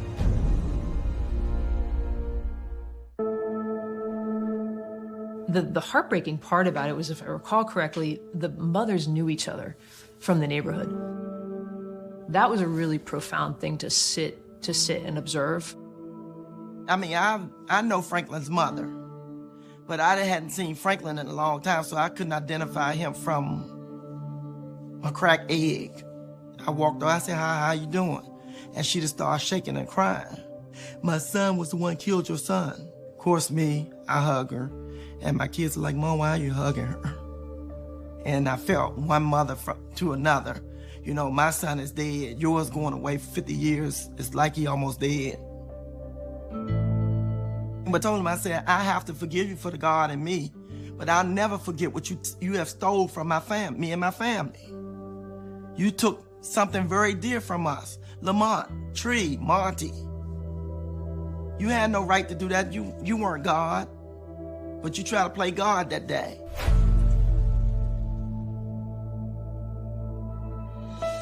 With the murder case resolved, the family continues to process their grief and replay Lamont's final moments. Makai had just started walking right before Lamont passed. He shows me the phone, and I'm just like trying to hold back the tears. I had a feeling about Lamont, like it was the last time I was going to see him. It was very weird when I think about it, and how I felt like I had to just let him go because I was getting teary-eyed, and that was the last time I saw Lamont. Him sharing a moment from Makai being able to walk. I wish I had offered him a ride that day. It's a lot of things you look at and you're like, you could have done differently, but yeah. No, I just, I think about him all the time. You know, Lamont knew we loved him, and he loved us. And at the end of the day, nothing else matters. Go ahead. When you look at it, the person touches like so many people, and it's disappointing because he had a bright future ahead of him. I'm just proud of him for the man that he was and who he was trying to become, you know, for his family. Gone too soon. Very, very hard.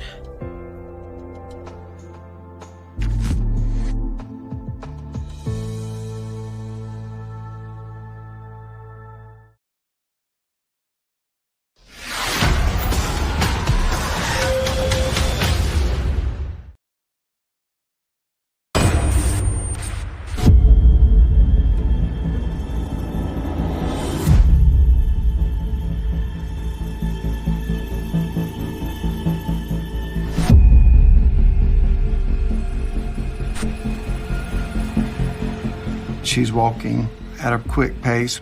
You can tell that she's comfortable, but nobody behind her. And within minutes, she has vanished into thin air. I said, "What do you mean they can't find her?"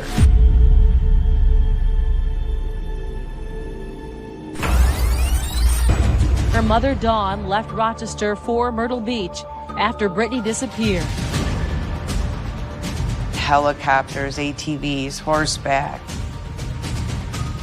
I saw what it was like to lose a child.